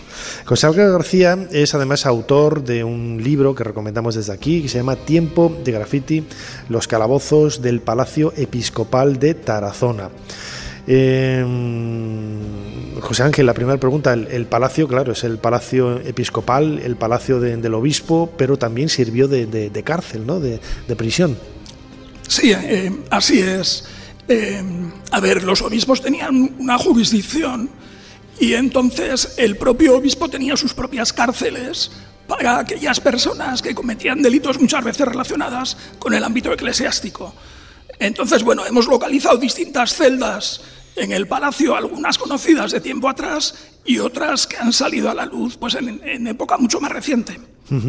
Las más antiguas, por lo que tengo entendido, empiezan a grabarse esos grafitos, esos graffiti en el siglo XVI. ¿Son los más antiguos que tenéis? Sí, así es. La fecha más antigua que tenemos consignada hasta ahora es 1501, que precisamente se trata de estas celdas que hemos redescubierto pues muy recientemente, porque se clausuraron hace como 40 años con unas obras, se tapió el acceso, cayó un poco en el olvido, que estaban allí.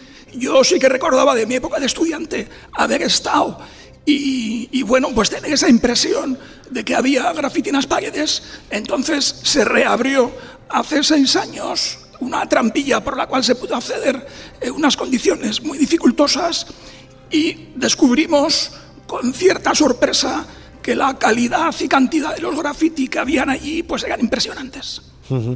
El 1501 es el primer año del siglo XVI, casi rozando el siglo XV, ¿no? La antigüedad, ¿no? Y la importancia de todos estos textos es importante, ¿no? Porque nos acerca a la vida de personas. Yo siempre lo he pensado, ¿no? A veces se idealiza con lo del el prisionero, ¿no? La persona que está en la cárcel y escribe esos poemas y dices, ay, pobre hombre que está metido ahí. Bueno, algo habrá hecho para que esté ahí metido, ¿no? Tampoco vamos aquí a pensar y a idealizar de esa forma, ¿no? Pero ¿qué es lo que nos cuentan esos grafitis? Porque hay textos, hay dibujos, hay símbolos, imagino incluso también, como sucede en otros espacios, hay incluso amuletos, ¿qué nos encontramos? Sí, pues a ver, tenemos casi medio millar de grafitis figurativos, figuras muy distintas, muchos símbolos religiosos, claro, hay muchas cruces, hay por ejemplo un Vía Crucis completo con todas sus estaciones, hay muchas advocaciones marianas, hay muchas siglas, monogramas que hacen referencia pues a vocaciones marianas, como decía, o también a los jesuitas, que probablemente alguno debió estar por allí. Pero luego hay también muchas armas de distintas épocas, lo cual nos hace pensar que no solo hubo allí presos pertenecientes al ámbito de la Iglesia, sino que en algunos momentos también hubo prisioneros que pertenecían al ámbito militar. Y bueno, pues fruto de ello son todas las representaciones de armas blancas, pero también armas de fuego. Tenemos barcos, algunos barcos sensacionales en estas celdas ocultas descubiertas recientemente. Tenemos animales, una cantidad muy importante de animales de distintos tipos, animales domésticos y animales salvajes. Tenemos una serie de graffiti taurinos que precisamente el primer estudio que yo hice, el primer artículo fue dedicado a los graffiti taurinos y a partir de ahí me animé y vino todo lo demás.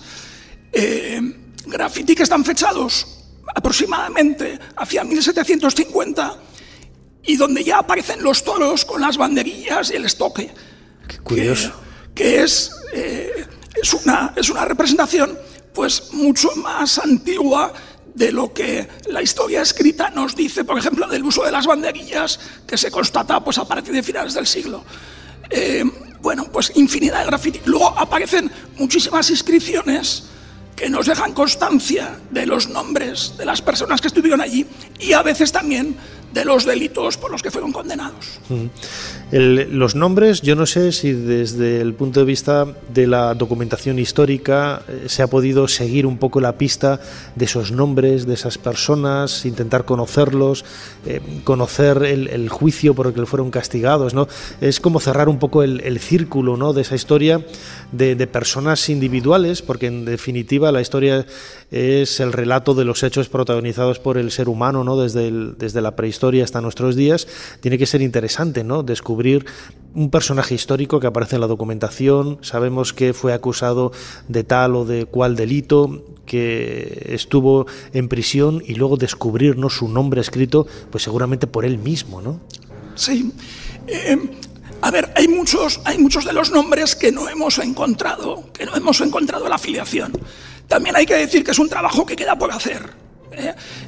Hemos encontrado aquellos que están indexados y que el acceso es mucho más fácil.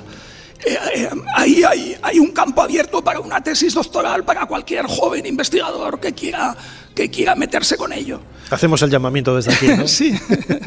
Por ejemplo, uno de los nombres que hemos localizado, un tal Vicente San Martín y Moncayo, que sabemos que era músico, que sabemos que era de Borja, que aparece en un documento de la Colegiata de Borja y que sabemos que estuvo preso allí por haber pernoctado fuera de la ciudad sin permiso del obispo durante varios días. Y aquí esto de pernoctar fuera de la ciudad, pues que cada uno lo interprete como quiera.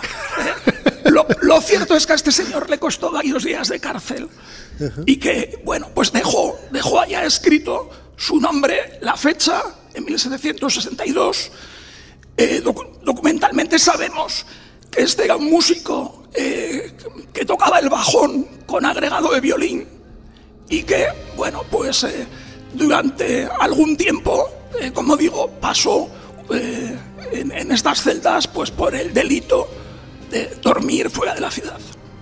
Es curioso, ¿no? El hecho de descubrir, como decía, ¿no? la historia y confirmar, ¿no? la veracidad de esos testimonios que hay, que no tenemos por qué dudar de la realidad y de la veracidad de esos testimonios. Y yo no sé, hablo sin conocimiento, pero en este tipo de graffiti suele haber también versos, suele haber incluso también bromas. Yo no sé si también, José Ángel García, arqueólogo, habéis descubierto alguno de estos textos más humanos, ¿no? Por así decirlo, sí. ¿No? Es la literatura convencional, incluso bromas grotescas. Sí, así es. En una conferencia que desarrollé hace poco, yo hablaba, y no sé si es un término que está acuñado y si no lo acuñamos ya, de la arqueología de las emociones. Los graffiti permiten precisamente entrar dentro de estas emociones, esta arqueología de las emociones. Entonces, pues tenemos desde personas que se quejan porque no saben por qué les han detenido, y dicen, estoy prisionero aquí, no sé por qué, a otros que acusan a su acusador y le dicen que mintió, que le dijo que había confesado que le habían encontrado en casa de una mujer y entonces dice que es mentira directamente. Pero también encontramos otros textos con un tono más literario. Por ejemplo, aparece un refrán que recoge el Marqués de Santillana, que es por dinero baila el perro. Aparecen bastantes refranes.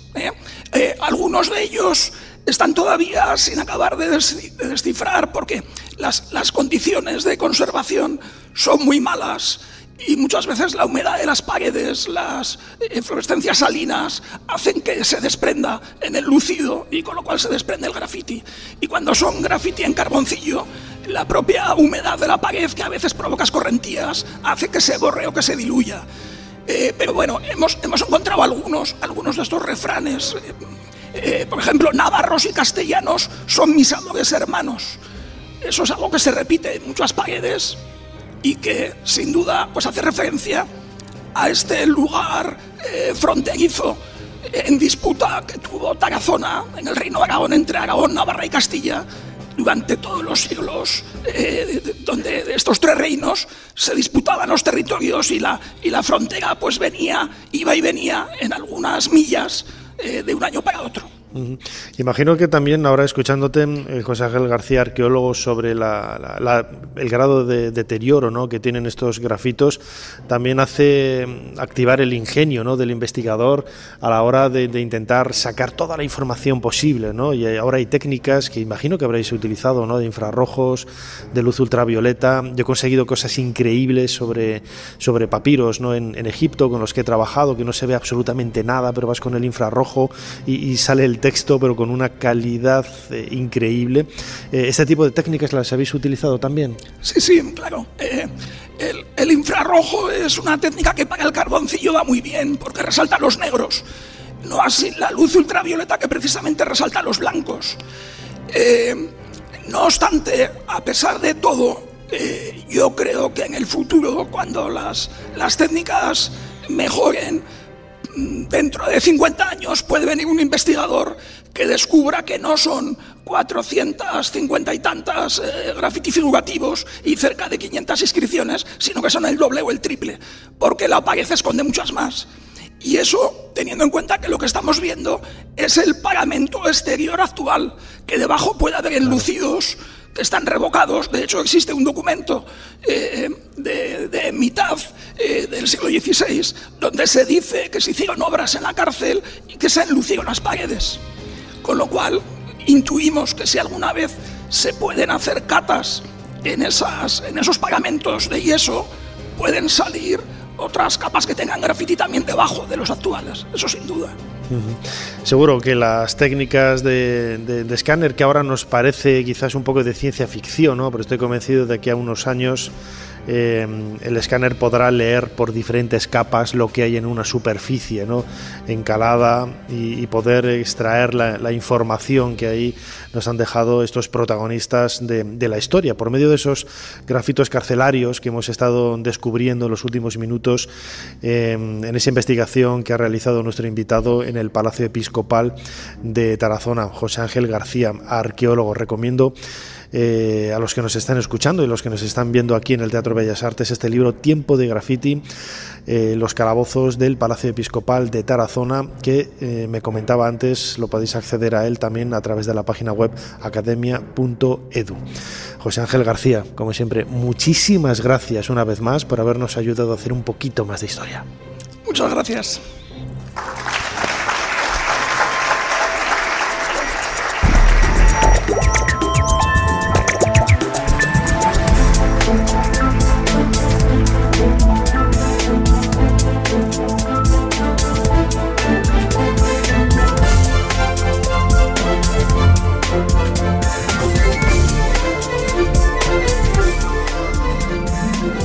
Voy a enderezar la cabeza, que ya estaba ya con el cuello de tanto mirar a los invitados a la derecha, lo tenía ya un poco revirado. Y llegamos al final de este programa especial de Ser Historia, que hemos estado disfrutando yo como nadie. Espero que los que nos están viendo aquí en el Teatro Bellas Artes de Tarazona y los que nos están escuchando pues también lo hayan disfrutado a través de los podcasts de Ser Podcast, o en ese fragmento de 59 minutos que hemos emitido la madrugada del sábado al domingo. Este programa no hubiera sido posible, como decía al principio, si no hubiera sido gracias a la colaboración, al patrocinio del Ayuntamiento de Tarazona. Quería dar las gracias también a la Fundación Tarazona Monumental por toda esa ayuda que ha prestado para poder realizar también este espacio.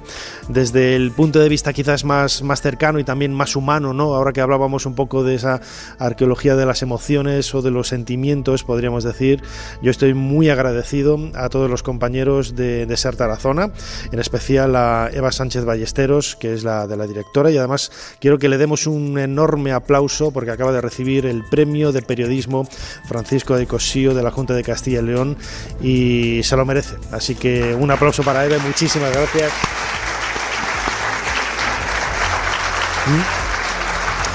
También quería dar las gracias a Julio Gracia de Ser Tarazona, también compañero de la emisora de esta ciudad maravillosa. Un aplauso muy fuerte también para Luis Castillón, nuestro técnico, que no lo veis pero está escondido ahí detrás de las cortinas. Y como siempre, Fermín Agustí ha estado en la producción del programa, Ana Caballero controlando las redes sociales, que me dice que no la aplaudáis, así que no la aplaudáis. Que le da mucha vergüenza y está siempre ahí grabando. Es una verdadera genia, una verdadera crack, y como siempre, vuestro humilde servidor, Nacho Ares, delante del micrófono, intentando hacer eso, un poquito más de historia. Os dejamos con más entretenimiento aquí en la cadena SER. Hasta la semana que viene.